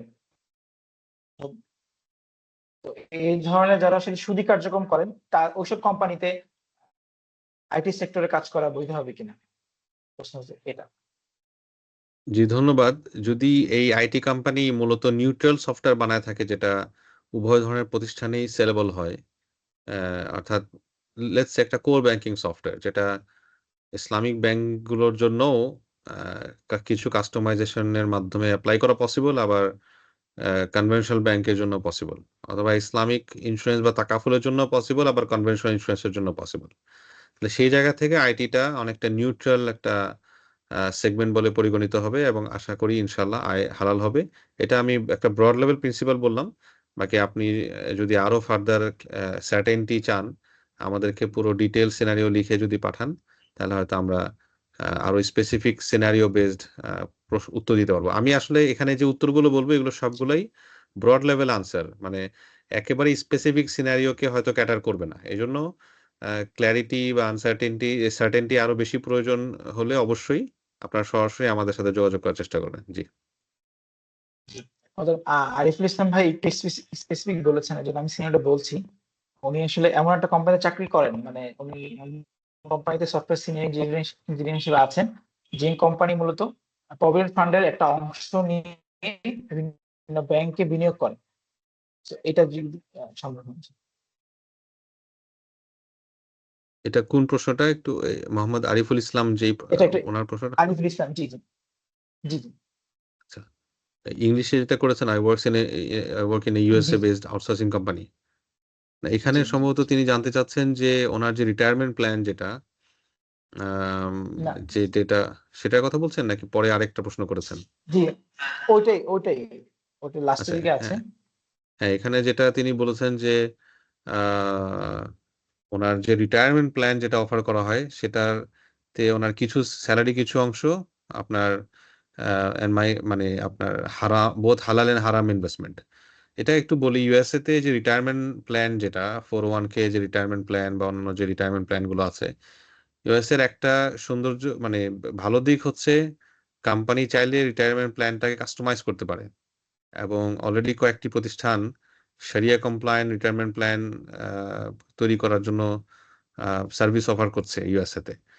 কিন্তু ইন জেনারেল আমরা কয়েকটা রিটায়ারমেন্ট প্ল্যানকে রিভিউ করেছি, এই মুহূর্তে একটা রিটায়ারমেন্ট প্ল্যান রিভিউ করছে একটা কোম্পানির। ইন জেনারেল মোস্ট কেসেসে ওনারা আসলে ফেডারেল রিজার্ভের বন্ডে অথবা এরকম মানি মার্কেট ইনস্ট্রুমেন্ট গুলোতে ইনভেস্ট করে থাকেন, যেগুলো সবগুলোই শরিয়া নন কমপ্লায়েন্ট। কাজেই ওগুলো থেকে যেই ইনকামটা জেনারেট হবে সেটা শরিয়া কমপ্লায়েন্ট হবে না। এবং যেহেতু এই কাস্টমাইজেশনের সুযোগ আছে, এমনকি চাইলে রিটায়ারমেন্ট প্ল্যান থেকে কমপ্লিটলি আনসাবস্ক্রাইবও করা যায় অধিকাংশ প্রতিষ্ঠানে, আমরা যতটুকু যাচাই করে দেখেছি। কাজেই যে ভাই প্রশ্ন করেছেন, আমরা সাজেস্ট করব যে আপনি ফার্দার আমাদের পরামর্শ নিয়ে আপনার প্রতিষ্ঠানে সেটা ট্রাই করে দেখতে পারেন ইনশাআল্লাহ। জি। আরেকজন ভাই প্রশ্ন করেছেন পাইরেট সফটওয়্যার রিলেটেড, যেটা এমন একটি সাইট বানানো যেটা মূলত provides pirate content, software, games, courses, এই ধরনের সফটওয়্যার বিল্ড আপ করা যায় হবে কিনা।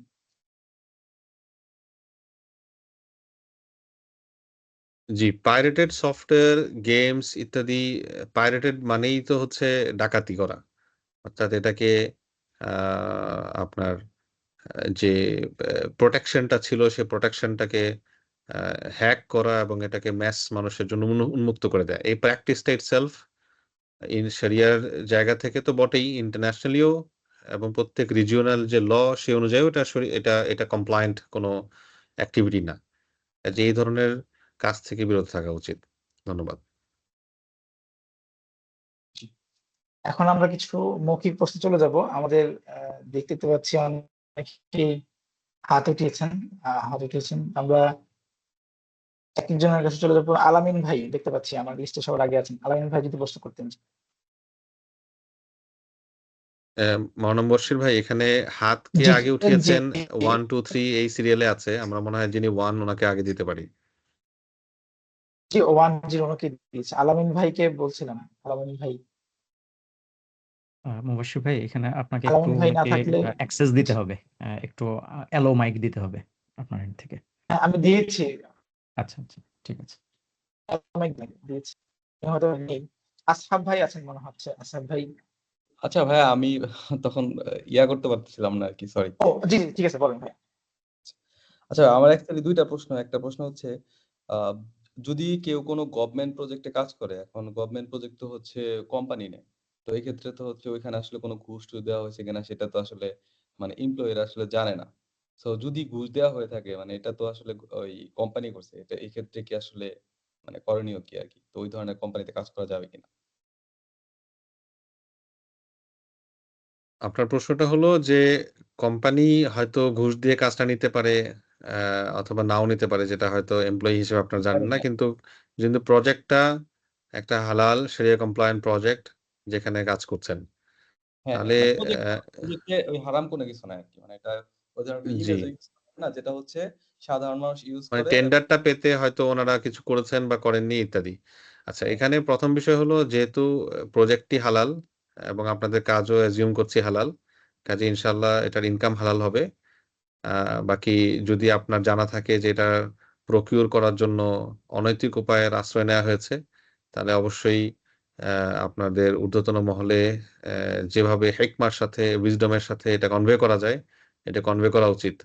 আমরা দেখছি যে আমাদের গত সরকার আমলে এত, এত করাপশন এবং এই করাপশন গুলোর পেছনে তো আসলে আল্টিমেটলি এই ছোট, ছোট বিভিন্ন ঘুষ, যেগুলো আমরা হয়তো অনেক সময় ছোট মনে করি, কিন্তু এগুলো আসলে এক বড় অংশে দায়ী। জাযাকাল্লাহ।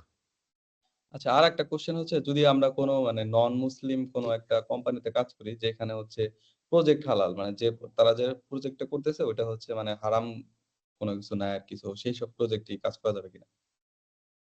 হ্যাঁ, মানে নন মুসলিমদের কোম্পানিতে কাজ করলেই ইনকাম হারাম হয়ে যাবে বিষয়টা এরকম না। যেমন মুসলিমদের কোম্পানিতে কাজ করলেই হালাল হয়ে যায় না। একজন মুসলিম তার ব্যবসা হচ্ছে মদ বানানো। তাহলে কি তার কোম্পানিতে কাজ করা হালাল হবে? হবে না। ঠিক একইভাবে একটা নন মুসলিম কোম্পানি হলেই এটা হারাম হয়ে যাবে এরকম না। প্রিন্সিপাল একই। আমাদের বিজনেস অ্যাক্টিভিটি এবং জব যদি হালাল হয় তাহলে শরিয়া কমপ্লায়েন্ট হবে ইনশাআল্লাহ। ঠিক আছে। থ্যাংক ইউ ভাইয়া। জাযাকুমুল্লাহ। জি জাযাকাল্লাহ ভাই। পরবর্তীতে আসহাব ভাইকে দেখতে পাচ্ছি। আসহাব ভাই যদি প্রশ্ন করতেন আনমিউট হয়েছে। আসসালামু আলাইকুম ভাই। তো আমার প্রশ্নটা হচ্ছে, ধরুন আমরা যদি কোনো একটা প্রোডাক্ট প্লেস কোম্পানিতে যাই তাহলে হয়তো এই প্রোডাক্টটা প্রথমে আমার রিভিউ করার একটা চান্স থাকে, বাট আমরা যদি কোনো সার্ভিস বেস সফটওয়্যার কোম্পানিতে যাই তখন তো এই সার্ভিস গুলা বা যে প্রজেক্ট গুলা কোম্পানির ম্যানেজমেন্ট নিবে সেখানে আমাদের কোনো কন্ট্রোল থাকে না। আবার অনেক ক্ষেত্রে এরকম কিছু কেস আসে যে আমি হয়তো এই টোটাল প্রজেক্টের ব্রডার ভিউটা আমি জানি না, বা টোটাল প্রজেক্টের ইম্প্যাক্টও আমি জানি না।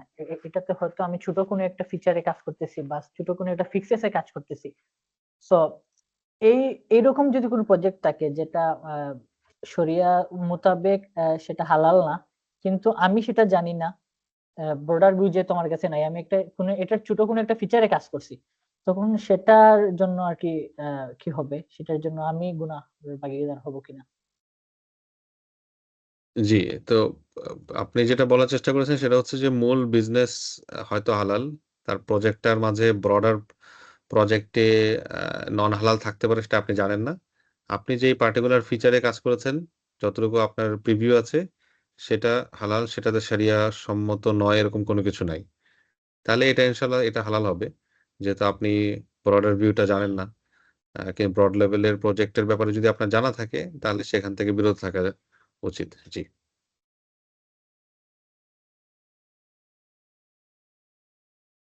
জি। পরবর্তীতে আমরা আমাদের বোন দেখতে পাচ্ছি হাত উঠিয়েছেন, ফারহানা আফরিন। বোন, আপনি কি শুনতে পাচ্ছেন? জি।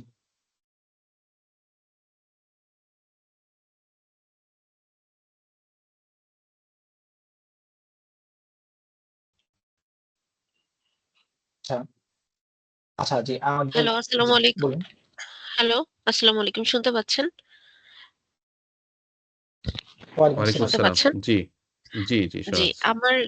আমার কোশ্চেনটা ছিল আম মেয়েদের কাজ করার যে ব্যাপারটা, এটা আসলে বলা হয়ে থাকে যে আম মানে অনেক রকম কথা শুনি যে প্রয়োজন না থাকলে করার দরকার নাই। আবার অনেক ক্ষেত্রে দেখা যাচ্ছে যে সেই মেয়েটা হয়তো মানে কাজ করতে চাচ্ছে। মানে আমরা তো আসলে ইসলামটা আমরা ওইভাবে শিখানো হয় না আসলে আমাদের সোসাইটিতে। হয়তো প্র্যাকটিস করতে, করতে সে প্র্যাকটিস এখন করতে চাচ্ছে। এট দ্য সেম টাইম সে এমনভাবে পড়াশোনা করছে যে সে আসলে আ মানে নিজের ভালোও লাগে যে সময়টাকে সে মনে হয় যে আ বাসায় বসে থাকলে সময়টা ভালো মানে সময়টাতে অন্য অনেক কিছু চিন্তা হয়। কিন্তু কাজটা ভালো করা যায় আরকি যদি কাজ করা যায়। তো সেই ক্ষেত্রে আ কাজের ব্যাপারটা আসলে কতটা যে কার বেশি পারমিশন নিতে হবে কাজ করার ক্ষেত্রে আরকি। এইটা আমি জানতে চাচ্ছি। আর অফিস দূরে থাকলে এইটার কি কোনো এটা ১ম কোয়েশ্চেন যে পারমিশনটা আসলে কার, কার লাগবে বা এটা কতটা মানে আমাদেরকে অ্যালাও করা আছে। আরেকটা 2nd কোয়েশ্চেন হচ্ছে আমার অফিস দূরে থাকলে এক্ষেত্রে কি কোনো অসুবিধা আছে কিনা? যে এত দূরে থাকলে অফিসটা করা যাবে না বা এত কাছে থাকলে অফিসটা আমরা অ্যালাউ করতে পারবো না মেয়েদের জন্য। যে একটা ব্যাপার থাকে না যে মেয়েরা হাসব্যান্ডকে ছাড়া আ মাহরাম ছাড়া এত দূরে জি যাওয়া যাবে না। ওই কনসেপ্ট থেকে আমি বলতেছি আরকি যে আমি হয়তো বুঝাতে মানে পারছি কিনা জানি না। কোয়েশ্চেন ২ টা আরকি আমার। জি জি, থ্যাংক ইউ। জি, ধন্যবাদ। এখানে কয়েকটি বিষয়। ১ম বিষয় হলো আ উম আ মা-বোনদের কাজ করার বিষয়টি। তো বিভিন্ন প্রয়োজনে আ কাজ করতে হতে পারে। কাজ করতে পারবে না, এই বিষয়টা এতটা স্ট্রেইট ফরওয়ার্ড না। কিন্তু আমরা যে কাজই করি না কেন, সেটা পুরুষ হোক বা নারী, আমাদের কিছু সার্টেন রেগুলেশনস আছে, কন্ট্রোলস আছে যেটা আল্লাহ রাব্বুল আলামিন আমাদেরকে দিয়েছেন। যেগুলোকে আমরা পর্দা, হিজাব, আমাদের পারস্পরিক দূরত্ব কিছু বিষয় আমি অলরেডি উল্লেখ করেছি। এই বিষয়গুলোর ভেতর দিয়ে আমাদের সকল কিছু করতে হবে। আর আরেকটা বিষয় যখন আমরা আ পারিবারিক বন্ধনে আবদ্ধ হই, তখন এটা একটা বোঝাপড়ার বিষয়। ফ্যামিলির সাথে একটা বোঝাপড়ার বিষয়। একটা হচ্ছে শারঈ অ্যালাওয়েন্স শরিয়া আমাদেরকে কখনোই শরিয়ার গণ্ডির বাহিরে গিয়ে কাজ করার কোনো সুযোগ আসলে আমাদেরকে শরিয়া দেয় না।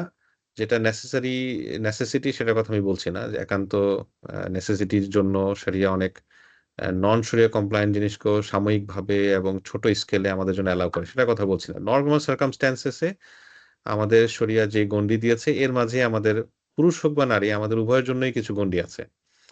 এখন আ মাহরামের অনুমতি নেয়া বা ইত্যাদি এটার আমি অনুমতি না বলে আমি এটাকে বরং বোঝাপড়ার ব্যাপারে বলব। যখন একজন আমাদের হাসব্যান্ড আমরা যখন পারিবারিক বন্ধনে আবদ্ধ হচ্ছি, একজন নারীর সৌন্দর্য এটাই যে তার হাউসহোল্ডকে সৌন্দর্যমণ্ডিত করা। এটা কাজ না করা বিষয়টা এরকম না। এটা আমাদের একটা আ পারসেপশন তৈরি করা হয়েছে। এবং এই পারসেপশনটা আসলে মুসলিমদের পারসেপশন না। যে আমাদের একজন নারী ঘরে বসে আছেন মানে উনি কাজ করছেন না। বিষয়টা এরকম না। উনি অনেক হেভি কাজ করছেন। উনি 24/7 ফ্যামিলিকে টাইম দিচ্ছেন এবং সেটা অনেক সিগনিফিক্যান্ট কন্ট্রিবিউশন ফ্যামিলি নামক ইনস্টিটিউশন এর জন্য। তো এটা অনেক লম্বা ডিসকাশন। আমি সেদিকে যাচ্ছি না। আমি জাস্ট এতটুকু বলার চেষ্টা করছি যে এটা একই সঙ্গে পারিবারিক বন্ধনের বোঝাপড়া, আমাদের ফ্যামিলি নামক ইনস্টিটিউশনকে রক্ষা করা, প্লাস শরিয়ার যে গণ্ডি সেটার ভেতরে থাকা এই ২ টার কম্বিনেশন। আর ফার্দার আপনি স্পেসিফিক আরো কোনো বিষয় যদি জানতে চান আমাদের সাথে সরাসরি যোগাযোগ করলে আমরা মনে হয় সেই আনসারটা আরো ভালোভাবে দিতে পারব ইনশাআল্লাহ। ধন্যবাদ। ইনশাআল্লাহ। জি, পরবর্তীতে পাচ্ছি আমরা আহমদ হোসেন ভাই। আহমদ হোসেন ভাই। জি, আহমদ হোসেন ভাই শুনতে পাচ্ছেন? জি, জি। আসসালামু আলাইকুম। আমি জি, ১ টা মিনিট আমি একটু সবাইকে জানিয়ে রাখি যে আমাদের এই যে আমাদের ওয়েবিনার হচ্ছে, এই ওয়েবিনারের রেকর্ড আমাদের ভিডিওগুলো রেকর্ড হচ্ছে ইনশাআল্লাহ আমরা সবার মেইলে আমরা রেকর্ডগুলো পাঠিয়ে দিব ইনশাআল্লাহ। জি জি ভাই বলতে পারেন। জি জি, আসসালামু আলাইকুম। আমরা যারা বিভিন্ন সার্ভিস বেসড আইটি কোম্পানিতে কাজ করি, আমাদের আগের থেকে প্রোডাক্ট সম্পর্কে আইডিয়া থাকে না। যখন যে অর্ডার আসে ওই অনুযায়ী কাজ করতে হয়। তো মাঝে মাঝে কিছু প্রজেক্ট হয় সন্দেহযুক্ত হয়ে যায়, কিন্তু কোম্পানি থেকে যেহেতু আমাদেরকে অ্যাসাইন করা হয়, আমরা নাও করতে পারি না। এই ক্ষেত্রে ওইসব কোম্পানিতে চাকরির ক্ষেত্রে সরিয়ে বিধান কি হবে? জি, আপনি যদি আরেকটু স্পেসিফিকলি বলতেন সার্ভিস বেস বলতে কি ধরনের সার্ভিস? যেমন বিভিন্ন সফটওয়্যার ইন্ডাস্ট্রিতে বিভিন্ন কোম্পানি কাস্টমার সার্ভিস টাইপের বা ইত্যাদি। না, যেমন আমার একটা আইটি ফার্ম আছে, কোনো ব্যাংক হয়তো তাদের একটা অ্যাপস বানাবে, সে আমার আইটি ফার্মে অ্যাপসটার দায়িত্ব দিয়েছে। আবার হালালও অনেক কাজও হয়। আচ্ছা, তো এইসব কোম্পানিতে আগের থেকে তো আমরা জানি না যে কি অর্ডার আসে, তো আমরা আগের থেকে মানে পণ্য সম্পর্কে কোনো আইডিয়া থাকে না, অর্ডারের পরে তখন যায়। এখানে বেস্ট অ্যাপ্রোচ হচ্ছে এরকম কিছু জায়গায় আপনি কাজ করবেন না। এটা আগে থেকেই কোম্পানির সাথে একটা বোঝাপড়ায় আসা। বিশেষ করে আপনার যিনি ইমিডিয়েট বস আছেন, যে এই ধরনের প্রজেক্টে আমি দুঃখিত কাজ করতে পারব না। এটা যেহেতু আমি আ আমার শরিয়ার বাধ্যবাধকতা আছে। আমার জানা মতে এরকম বিভিন্ন কেস স্টাডি আমরা শুনেছি। এমনকি অমুসলিম প্রতিষ্ঠানে কাজ করা সত্ত্বেও যখন জানানো হয়েছে ইমিডিয়েট বসকে বা ঊর্ধ্বতন মহলকে যে ডিউ টু মাই ফেইথ অথবা ডিউ টু মাই বিলিফ আমি এই প্রজেক্টগুলোতে এই টাইপের প্রজেক্টগুলোতে কাজ করতে পারব না। তারা কিন্তু এগুলোকে অত্যন্ত মানে রেসপেক্টফুলি অনার করার চেষ্টা করে।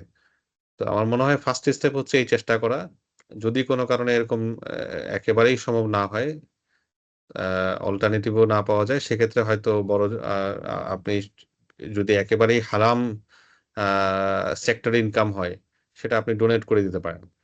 আরো স্পেসিফিকস এর জন্য আমাদেরকে একটু ডিটেইল সহ কোন একটা পার্টিকুলার প্রজেক্টের সিনারিও সহ যদি আমাদেরকে ইমেইল করেন, আমরা হয়তো রেসপন্স করতে পারবো ইনশাআল্লাহ। জি,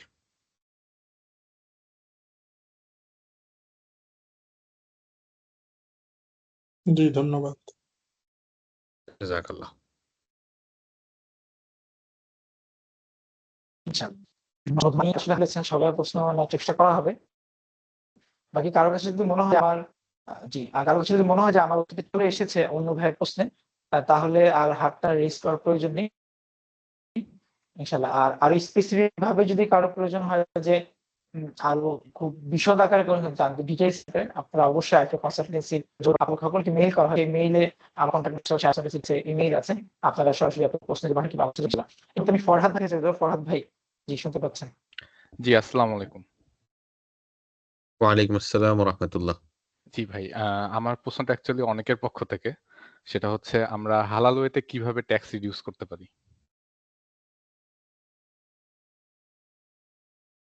হালাল ওয়েতে কিভাবে ট্যাক্স রিডিউস করতে পারি, এটার সাথে লিগ্যাল ওয়েতে কিভাবে ট্যাক্স রিডিউস করতে পারি, এই ২ টার মাঝে আসলে খুব বেশি পার্থক্য নেই। মূল বিষয়টা হলো কোন রকম মিথ্যা বা প্রতারণার সুযোগ তো নেই। যদি কোথাও রিবেটের সুযোগ থাকে সেই ডেফিনিটলি সেই রিবেট ক্লেম করা সম্ভব। আ কোন কিছু যদি ট্যাক্সেবল না হয়, আ সেটা সেটা থেকে বেঁচে থাকা সম্ভব। কিন্তু মিথ্যা বা প্রতারণার আশ্রয় নেওয়ার সুযোগ নেই। জি, ধন্যবাদ। আ জি, আরেকটা ব্যাপার হচ্ছে অনেকে দেখছি এইটা পরামর্শ দেয় যে, আ আমরা হচ্ছে সঞ্চয়পত্র করব কিন্তু সঞ্চয়পত্রে যে ইন্টারেস্ট আসবে ওটা তুলব না। ওটা ওইভাবে রেখে আমরা বাকি টাকা তুলে নিব। এটাতে যেই রিবেটটা আসে সেটা নিব। এটা কি আসলে হালাল? এটা হালাল না। কারণ হচ্ছে সঞ্চয়পত্রের যেই ইন্টারেস্টটা সেটা কিন্তু রিবেটের ক্ষেত্রে যখন ইউটিলাইজ করা হচ্ছে, এটা কিন্তু আসলে ইউজ করা হচ্ছে। আচ্ছা। এটা ইনডাইরেক্টলি ইউজ করা হচ্ছে। আ এর চেয়ে বরং যদি কোনো শরিয়া কমপ্লায়েন্ট অল্টারনেটিভ থাকে, অ্যা যেটা যেটা ইসলামিক কোনো আ ইনভেস্টমেন্ট বা ইত্যাদি যেটার মাধ্যমে রিবেট পাওয়া সম্ভব সেটা ইউটিলাইজ করা উচিত। জি, জি, ধন্যবাদ। আসসালামু আলাইকুম। ধন্যবাদ। ওয়ালাইকুম আসসালাম। জি পরবর্তীতে আমি একটু ডিসকানেক্ট হয়ে গেছিলাম। আমার শুনতে পাচ্ছেন সবাই? গোলাম রাব্বানী ভাই আপনি শুনতে পাচ্ছেন? জি। জি, আসসালামু আলাইকুম। আমি শুনি। ওয়ালাইকুম আসসালাম।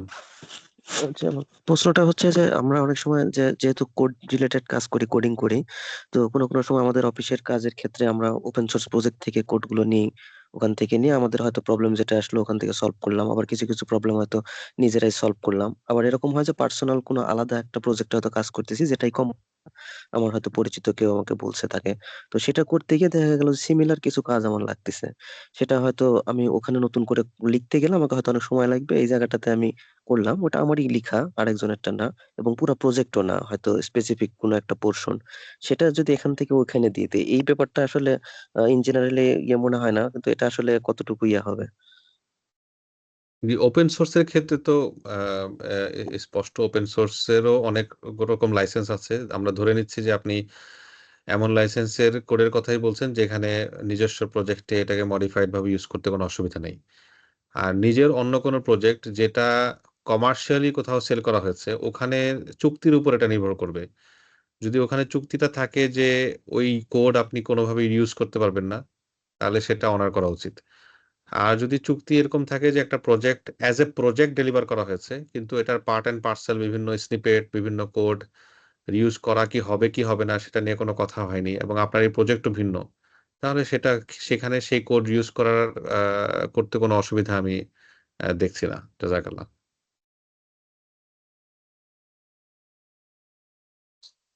জি, মোহতারাম গোলাম আব্বানী ভাইকে অসংখ্য ধন্যবাদ। এ- এই মুহূর্তে আমরা জসিম আলম ভাইয়ের কাছে চলে যাবো ইনশাল্লাহ। জি ভাই, এই দ্রুত প্রশ্ন করলে ভালো হয়। জি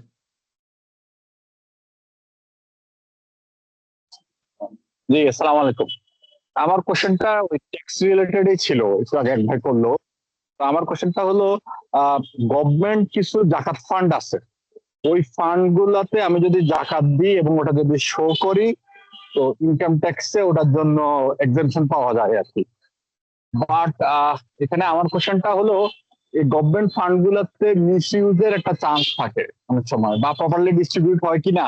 আমরা নর্মালি হ্যান্ড টু হ্যান্ড জাকাত দিলে যেরকম জানি যে ট্রাস্টেড লোক, ও আসলে নিডি, ও জাকাত পাওয়ার যোগ্য, বাট ওই পাশটাতে তো আমার ক্ল্যারিটি নাই আসলে ও আসলে প্রপার ইউটিলাইজ করতেছে কিনা। তো এই পাশটাতে যদি কোনো গাইডলাইন দেন, জাযাকাল্লাহ খাইর। আসসালামু আলাইকুম।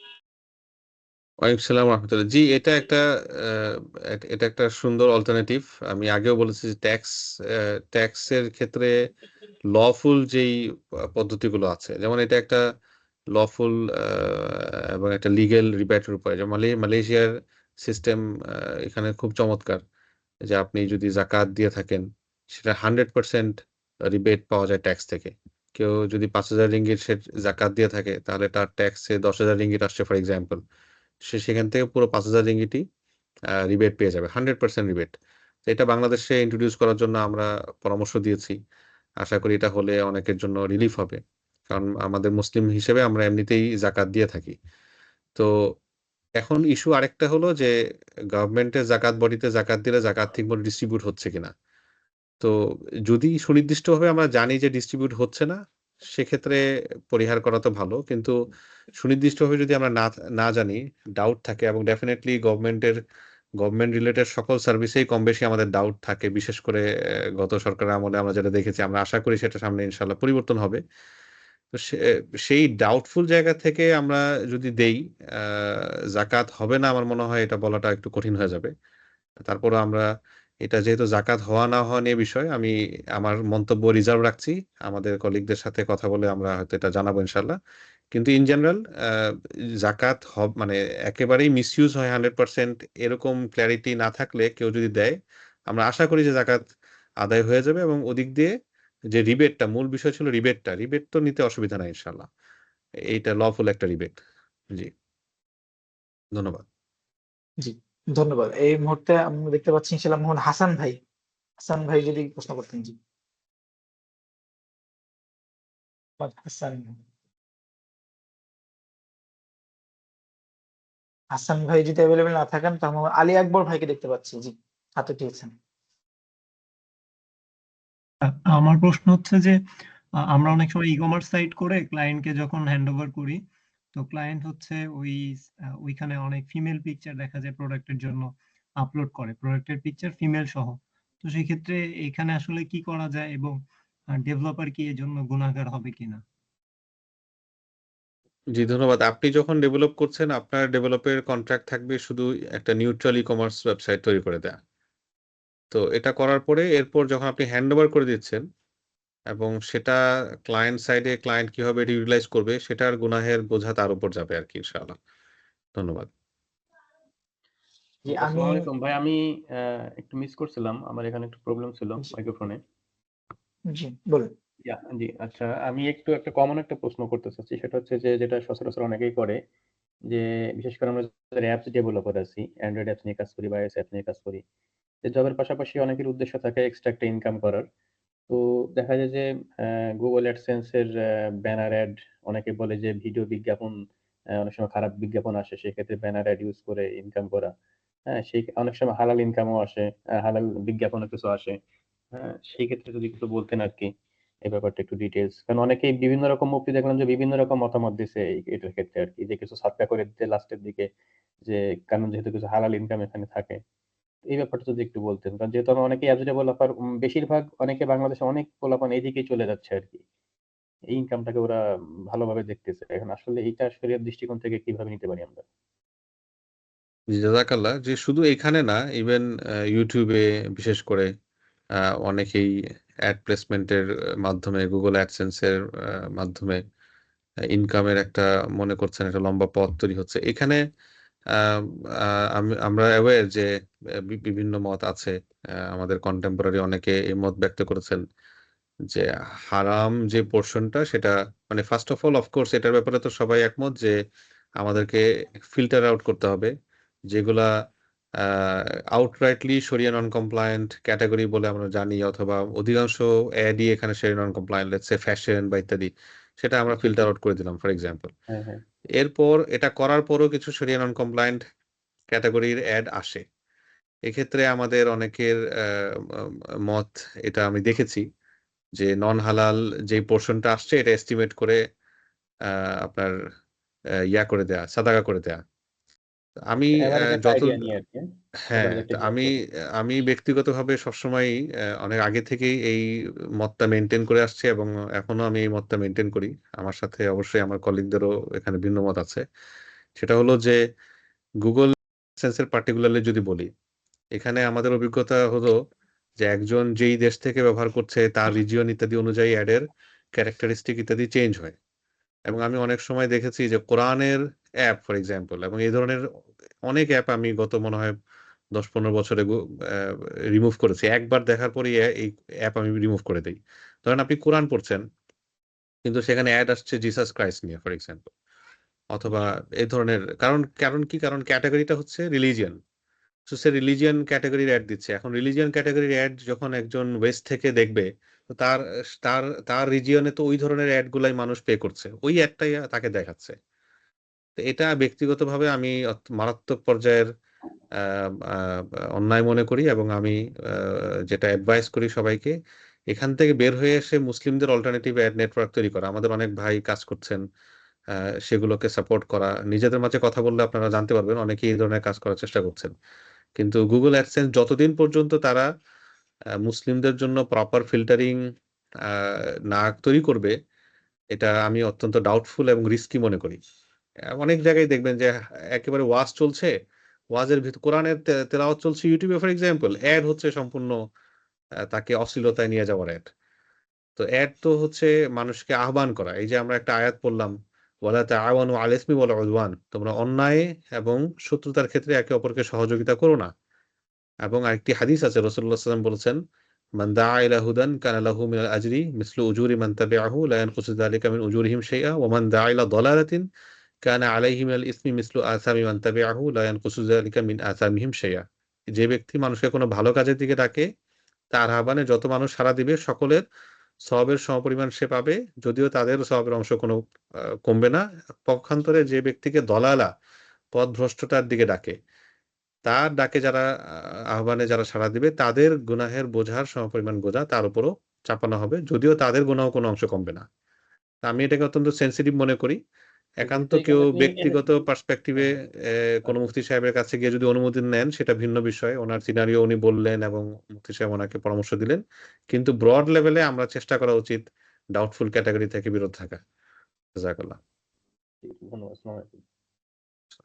জি, অসংখ্য ধন্যবাদ। আমরা আর অল্প ২ থেকে ৩টা প্রশ্ন নিব ইনশাআল্লাহ। আমরা দেখতে পাচ্ছি নিয়ামতুল্লাহ নাঈম ভাই আমাদের লিস্টে আছেন। ভাই কি প্রশ্ন? জি, নিয়ামতুল্লাহ নাঈম ভাই। আসসালামু আলাইকুম, শুনতে পাচ্ছেন ওয়ালাইকুম আমাকে? আসসালাম। জি, শুনতে পাচ্ছি। জি। ওয়ালাইকুম আসসালাম ওয়া রাহমাতুল্লাহ। জি ভাই, আজকে প্রোগ্রাম থেকে আমরা অনেকগুলা মাসালা সম্পর্কে জানতে পারছি আলহামদুলিল্লাহ। আমার একটা আলহামদুলিল্লাহ। আরকি প্রস্তাবনা ছিল যে ChatGPT থেকে যেমন আমরা বিভিন্ন বিষয় সম্পর্কে কোয়েশ্চেন করে অ্যান্সার গুলা পাই, এরকম যদি একটা মাসালা জিপিটি বা এই টাইপ কিছু একটা বানানো যায়, তাহলে আরকি এই ইসলামিক যেই কোয়েশ্চেন গুলা আছে একটু ক্রিটিক্যাল, যেগুলা ইন্টারনেটে সাধারণত অ্যান্সার পাওয়া যায় না, ওইগুলা সম্পর্কে আরকি যাতে আমরা জানতে পারি। এখন এরকম ভিডিও কনভারসেশন গুলা যাতে একটু রিটেন ফর্মে দেওয়া বা যাতে ডাটাগুলা ট্রেন করা যায়, সেই সিস্টেম ডেভেলপ করা আরকি কমিউনিটিতে করা যায় যাতে, এমন কিছু থাকলে আরকি বেটার হইতো আরকি। এরকম একটা প্রস্তাবনা আরকি রইলো। জি। জি, ধন্যবাদ আপনাকে, জাযাকাল্লাহ। এখানে পরের যে অংশটা বলেছেন যে আমাদের এই ভিডিও কনভারসেশনটাকে ট্রান্সক্রাইব করা, তো সেটা আমাদের একটা গাইডলাইন অলরেডি আছে, যেটার কথা শুরুর দিকেও মেগামাইন্ড লার্নিং পক্ষ থেকে বলা হয়েছিল। এবং ওইটা আমরা প্রতিনিয়ত আরো আপডেট করার চেষ্টা করছি নতুন নতুন ইস্যুর সাথে, বা ইভেন আজকে যে প্রশ্নগুলো আসলো সেগুলোকেও ট্রান্সক্রাইব করা সম্ভব, এগুলোকে আরো সমৃদ্ধ করা সম্ভব। কিন্তু চ্যাট জিপিটি বা এআই গুলোকে এটার জন্য ট্রেন করা এখন পর্যন্ত যথেষ্ট ঝুঁকিপূর্ণ। কারণ হলো এআই সিস্টেমগুলো এমনভাবেই তৈরি করা যে তাকে দেয়া ডেটার বাহিরেও সে নিজের থেকে অনেক ইনফরমেশন দেওয়ার চেষ্টা করে বা নিজের থেকে সে ইন্টারপ্রেট করার চেষ্টা করে। ইভেন দো আমরা ইনস্ট্রাকশন দিয়ে দিলাম ফর এক্সাম্পল। আমি শুরু থেকেই ChatGPT ব্যবহার করছি অলমোস্ট OpenAI রিলিজ করার আ সময় থেকেই। এবং আমার নিজস্ব অনেকগুলো মানে ব্যক্তিগত আ জিপিটি আছে যেগুলো বিভিন্ন কাজে আমি ট্রেন আপ করেছি।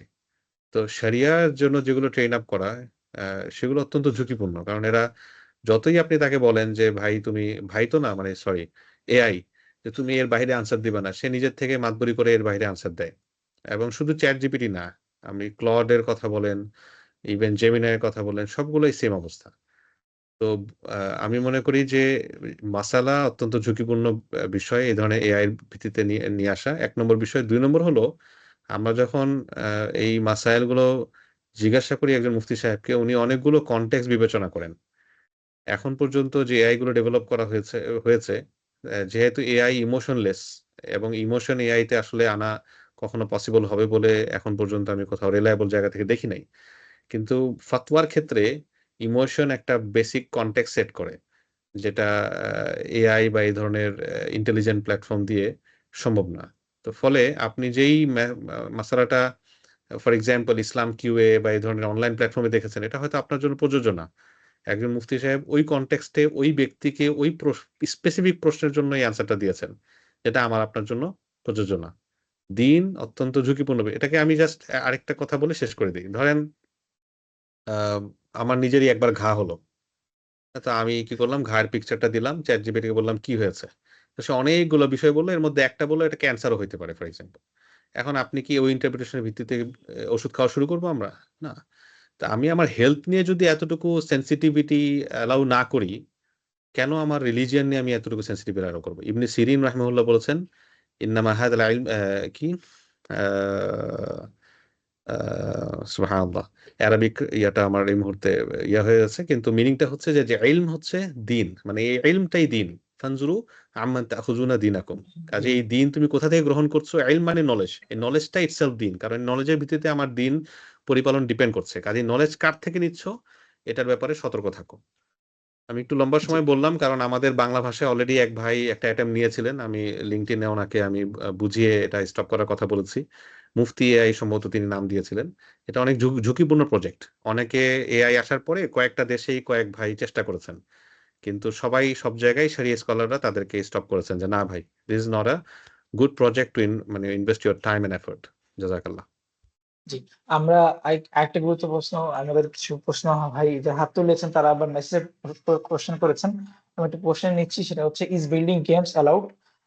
গেম তৈরি করা, গেম এটা কি অ্যালাউড কিনা যেখানে আসলে মানুষের এবং প্রাণীর ছবি থাকবে অ্যাজ ইউজুয়াল? মাওলানা মুবাশশির ভাই একটা আমি শুরুর দিকে আপনাকে একবার বলেছিলাম আমাদের প্রশ্নের সিরিয়াল এখানে ওই 1 2 3 দেয়া আছে। আমরা কিন্তু শেষের জি দিকে জি আপনি কয়েক ভাইকে প্রশ্ন জিজ্ঞেস করেছেন, দিয়ে উত্তর মানে টাইম দিয়েছেন। শুরুর দিকে যারা হাত তুলেছেন তাদের কারোই সিরিয়াল দেওয়া ও হয়নি। আচ্ছা আচ্ছা সরি এই যে সরি জাইম, আচ্ছা রাইয়ান, তারপর জাইম ফারহানা। ভাই আমার হ্যাঁ, এই প্রশ্নটা আমাদের জাইম ভাইয়ের প্রশ্ন ফারহানা আচ্ছা, আচ্ছা।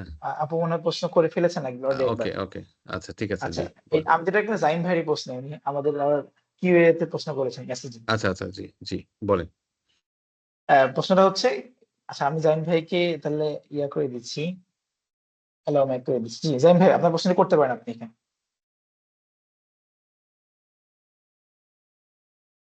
জাইম ভাই শুনতে পাচ্ছেন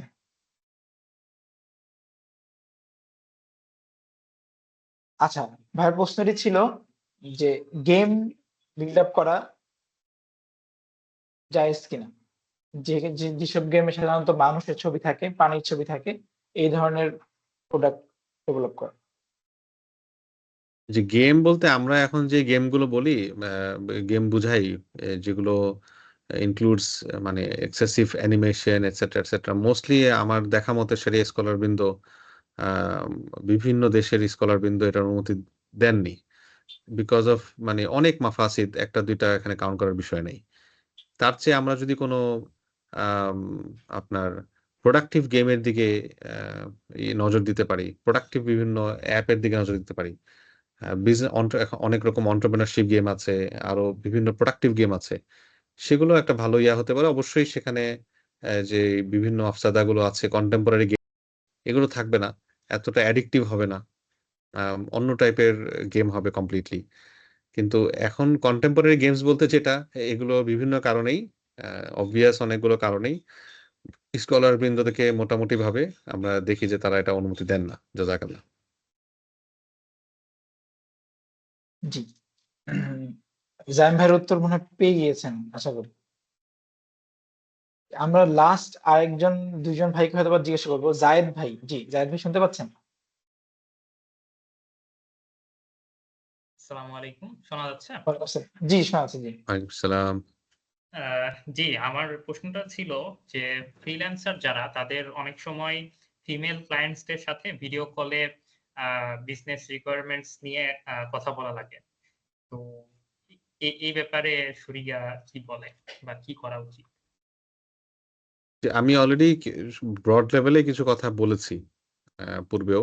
এটা আবার একটু দেখে নিলে ভালো হবে। জাযাকাল্লাহ। আচ্ছা আরেকটা প্রশ্ন ছিল যে এটা একটু অন্যদিকে চলে যায় তারপর একটু বলি। কোনো একটা পণ্য হালাল কিন্তু পণ্যটার যে অ্যাডভার্টাইজিং করা হয় সেটা হারাম। দেখা যায় যে এখন যেসব বড় কোম্পানি আছে সবাই যেই অ্যাডভার্টাইজিংটা করে মিউজিক থাকে বা অন্যান্য হারাম এটা থাকে। তো এই ধরনের পণ্য বিক্রয় করা জায়েজ হবে কিনা? হালাল অ্যাড দিয়ে বিক্রি করতে পারেন। মানে মূলত সমস্যাটা তো অ্যাডভার্টাইজমেন্টে ছিল, তাই না? জি, সমস্যাটা অ্যাডভার্টাইজমেন্টটা মানে হ্যাঁ, কোম্পানি তো যেহেতু নিজের পক্ষ থেকে অ্যাডভার্টাইজ করতেছে। তো এক্ষেত্রে ওটা অসুবিধা যারা নাই। আপনি যিনি বিক্রি করবেন উনি সেই নন হালাল এভয়েড করলেই হলো।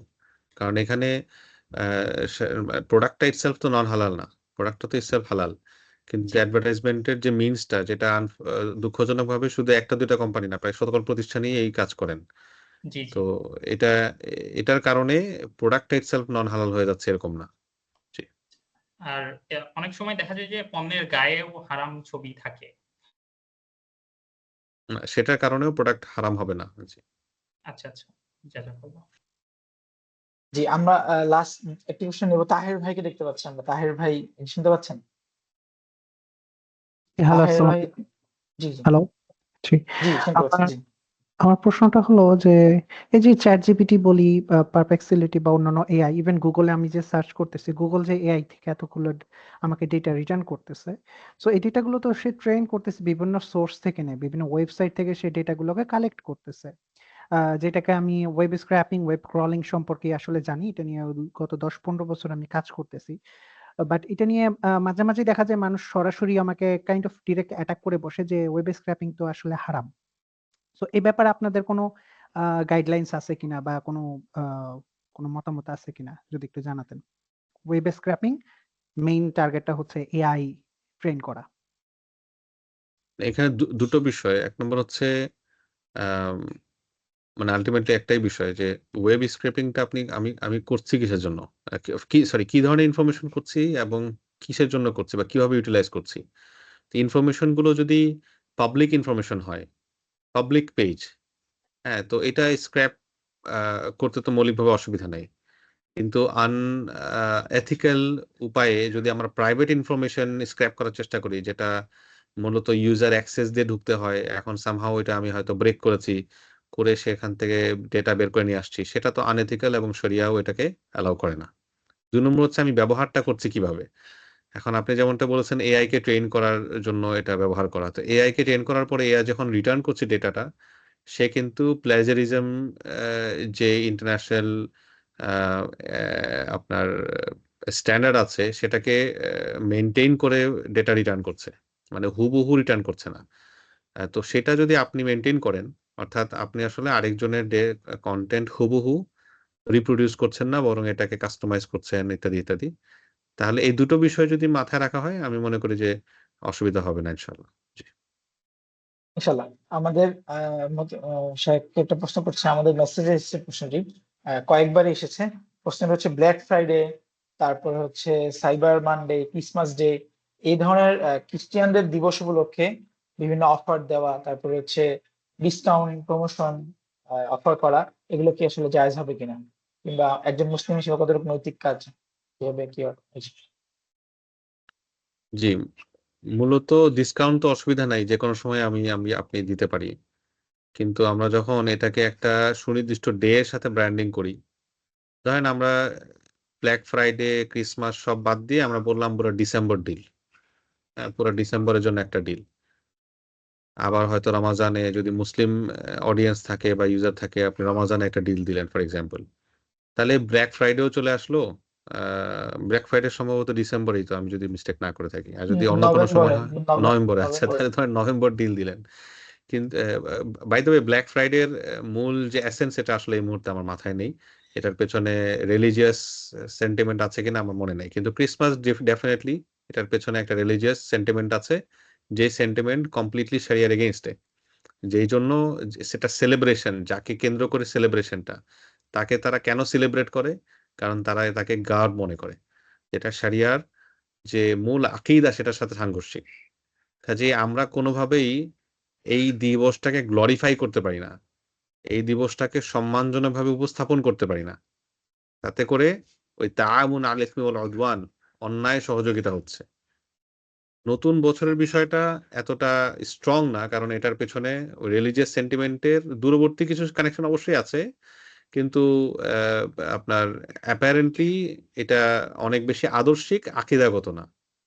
কাজে ওইখানে নতুন বছর কেন্দ্রিক যদি আমরা কোনো ডিল আনতে চাই, প্রমোট করি, সেটা শরিয়ার আলোকে একেবারে হারাম হয়ে যাবে বিষয়টা এরকম না। কিন্তু একজন মুসলিম হিসেবে আমাদের এই জায়গাগুলোতে ক্রিয়েটিভ হওয়া উচিত। ওই যে বললাম, আপনি ডিসেম্বর ডিল দেন, জানুয়ারি ডিল দেন, হলিডে ডিল দেন, আমার যে discounts and deals and celebrations, এর ভেতর দিয়েও যেন ইভেন আদর্শিক ভাবেও যেন অমুসলিমদের যে কোর আদর্শগুলো, সেগুলো, যেমন এখন ফর এক্সাম্পল ফেব্রুয়ারিতে আপনার ভ্যালেন্টাইন্স ডে করবে, তাহলে কি আমি ভ্যালেন্টাইন্স ডে দিব না? একান্ত যদি ডিল দিতে হয় তাহলে ফেব্রুয়ারি ডিল দেন, জানুয়ারি ডিল দেন, ফেব্রুয়ারি দেন, প্রতি মাসে একটা করে ডিল দেন, রমাজান ডিল দেন, শাওয়াল ডিল দেন, কিন্তু ওই ডে গুলোকে যেন আমার দ্বারা গ্লোরিফাই না করা হয়, কারণ এটা তাআউন আলাল ইসমি ওয়াল উদওয়ান বা অন্যায়ের সহযোগিতা বলে গণ্য হবে। জাযাকাল্লাহ। জি, আমি লাস্ট কোশ্চেনটা হয়তো নিয়ে নিচ্ছি ইনশাল্লাহ। যারা আসলে কোশ্চেন করার সুযোগ পাচ্ছেন না তাদেরকে আলহামদুলিল্লাহ সব অনেকেই পেয়েছেন, যারা খুবই গুরুত্বপূর্ণ প্রশ্ন, মানে আপনারা আরেকটা রিভাইজ করলে হয়তো উত্তর পেয়ে যাবেন। আপনারা আমাদেরকে মেসেজ করতে পারেন কিংবা আমাদের মেইল করতে পারেন আপনার প্রশ্নগুলো, ইনশাল্লাহ শায়েকের মাধ্যমে আমরা আপনারা অ্যাড্রেস করে আপনাদেরকে আবার রিপ্লাই করবো ইনশাল্লাহ। আমাদের রায়ান ভাইকে দেখতে পাচ্ছি, রায়ান ভাই যদি আপনার প্রশ্ন করে ফেলতেন। জি হ্যালো, রায়ান ভাই। আমি কি জি জি, হ্যালো, শুনতে পাচ্ছি। জি জি জি শুনতে পাচ্ছি। জি, জি, আমার কোশ্চেনটা হচ্ছে যে ধরেন আমি যে কোম্পানিতে কাজ করতেছি সেখানে যদি ব্যাংকিং সিস্টেমের প্রজেক্টও থাকে প্লাস নন ব্যাংকিং সিস্টেমের প্রজেক্টও থাকে, তো ধরেন আমি কিছু পোর্শন নন ব্যাংকিং বা হালাল ইয়াতে কাজ করলাম, এন্ড অল্প কিছু পোর্শন যদি ব্যাংকিং এ আমার বাধ্য হয়ে কাজ করতে হয়, সেই ক্ষেত্রে আমি ওই পোর্শনের মানে টাকাটা যদি না নেই তাহলে কি আমার জন্য কাজটা হালাল হবে? এবং আরেকটা কোশ্চেন হচ্ছে যে ধরেন আমি 1 মাস বাধ্য হয়ে আমার হারামিয়াতে কাজ করতে হলো এবং পুরোটা টাইম আমি ওই কোম্পানিতে কাজ করেছি, কারণ পুরোটা টাইমই আমার হারাম কাজে কাজ করতে হলো। তো পরবর্তীতে ওই এক্সপিরিয়েন্স কি আমি অন্য কোথাও শো করতে পারবো কিনা এবং সেই এক্সপিরিয়েন্স দেখায় অন্য চাকরি পাওয়াটা কি আমার জন্য হালাল হবে কিনা? জি, মাশাআল্লাহ অনেক কম্প্রিহেনসিভ প্রশ্ন। আ আমি যেটা এখানে রেসপন্স করার চেষ্টা করব সেটা হলো যে মৌলিকভাবে একটা আ মানে কনভেনশনাল ব্যাংক বা এই ধরনের আ হ্যালো, আমার কথা কি আপনারা শুনতে পাচ্ছেন? জি, জি, শুনতে শুনছি। পাচ্ছি, শুনতে পাচ্ছি। সরি, এটা ব্যাকগ্রাউন্ডে চলে গেছে। এনিওয়ে, যেটা বলছিলাম সেটা হচ্ছে যে একটা কনভেনশনাল ব্যাংক বা ইন্সুরেন্স কোম্পানিতে যদি সরাসরি আমরা চাকরি করি ওটার আন্ডারে, তাহলে সেটা তো আ স স সোজাসাপটাভাবে তাআউন আল ইসমি ওয়াল উদওয়ান বা অন্যায় সহযোগিতা বলে গণ্য হয়। কিন্তু যদি আমরা একটা থার্ড পার্টি টেক কোম্পানিতে চাকরি করি, যেই টেক কোম্পানি নিউট্রাল টেকনোলজি বা সফটওয়্যার ডেভেলপ করে, যে সফটওয়্যারটা ২ ধরনের প্রতিষ্ঠানেই ডেপ্লয় হয়। তাহলে সেটাকে সরাসরি আ নন হালাল অথবা শারি নন কমপ্লায়ান্ট বলা যায় না। অবশ্যই আরো ভালো অপরচুনিটি থাকলে বা এটা এভয়েড করা গেলে ভালো। কিন্তু এটা আমরা একটা নিউট্রাল সেক্টর হিসেবে বা নিউট্রাল একটা সেগমেন্ট হিসেবে গণ্য করতে পারি। কাজেই আপনার পরের যে দুটো প্রশ্ন যে আমরা ওটাকে কিভাবে করব, সরি, ফার্স্ট প্রশ্ন যেটা সেটা এখানে রিলেভেন্ট না। আর ক্যারিয়ার হিসেবে আমরা সিভিতে দিতে পারি কিনা? হ্যাঁ, ওটা তো দিতে পারি।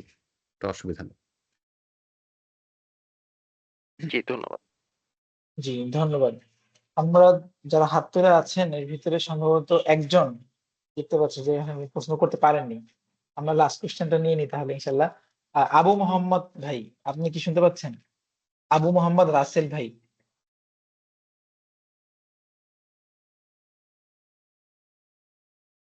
আবু মোহাম্মদ রাসেল ভাই, যেহেতু ভাইয়া আর একজন ভাই আছেন, যেহেতু আমাদের নামের সময় হয়ে গিয়েছে অলমোস্ট, আমরা এই মুহূর্তে আর কোশ্চেন নিতে পারছি না। যাদের প্রশ্নগুলো বাকি রয়ে গিয়েছে, যারা প্রশ্ন করতে পারেনি তাদেরকে অনুরোধ করব আমাদের আইএফএ কনসালটেন্সির হোয়াটসঅ্যাপে এবং মেসেঞ্জারে আমাদেরকে প্রশ্নটি পাঠানোর জন্য, পাশাপাশি মেইলে প্রশ্নটি পাঠানোর জন্য। আলহামদুলিল্লাহ, আমরা আমাদের আজকের এই অনুষ্ঠানের একদম শেষ পর্যায়ে চলে এসেছি আমাদের ওয়েবিনারের আইটি সেক্টর, আইটি প্রফেশনালদের জন্য।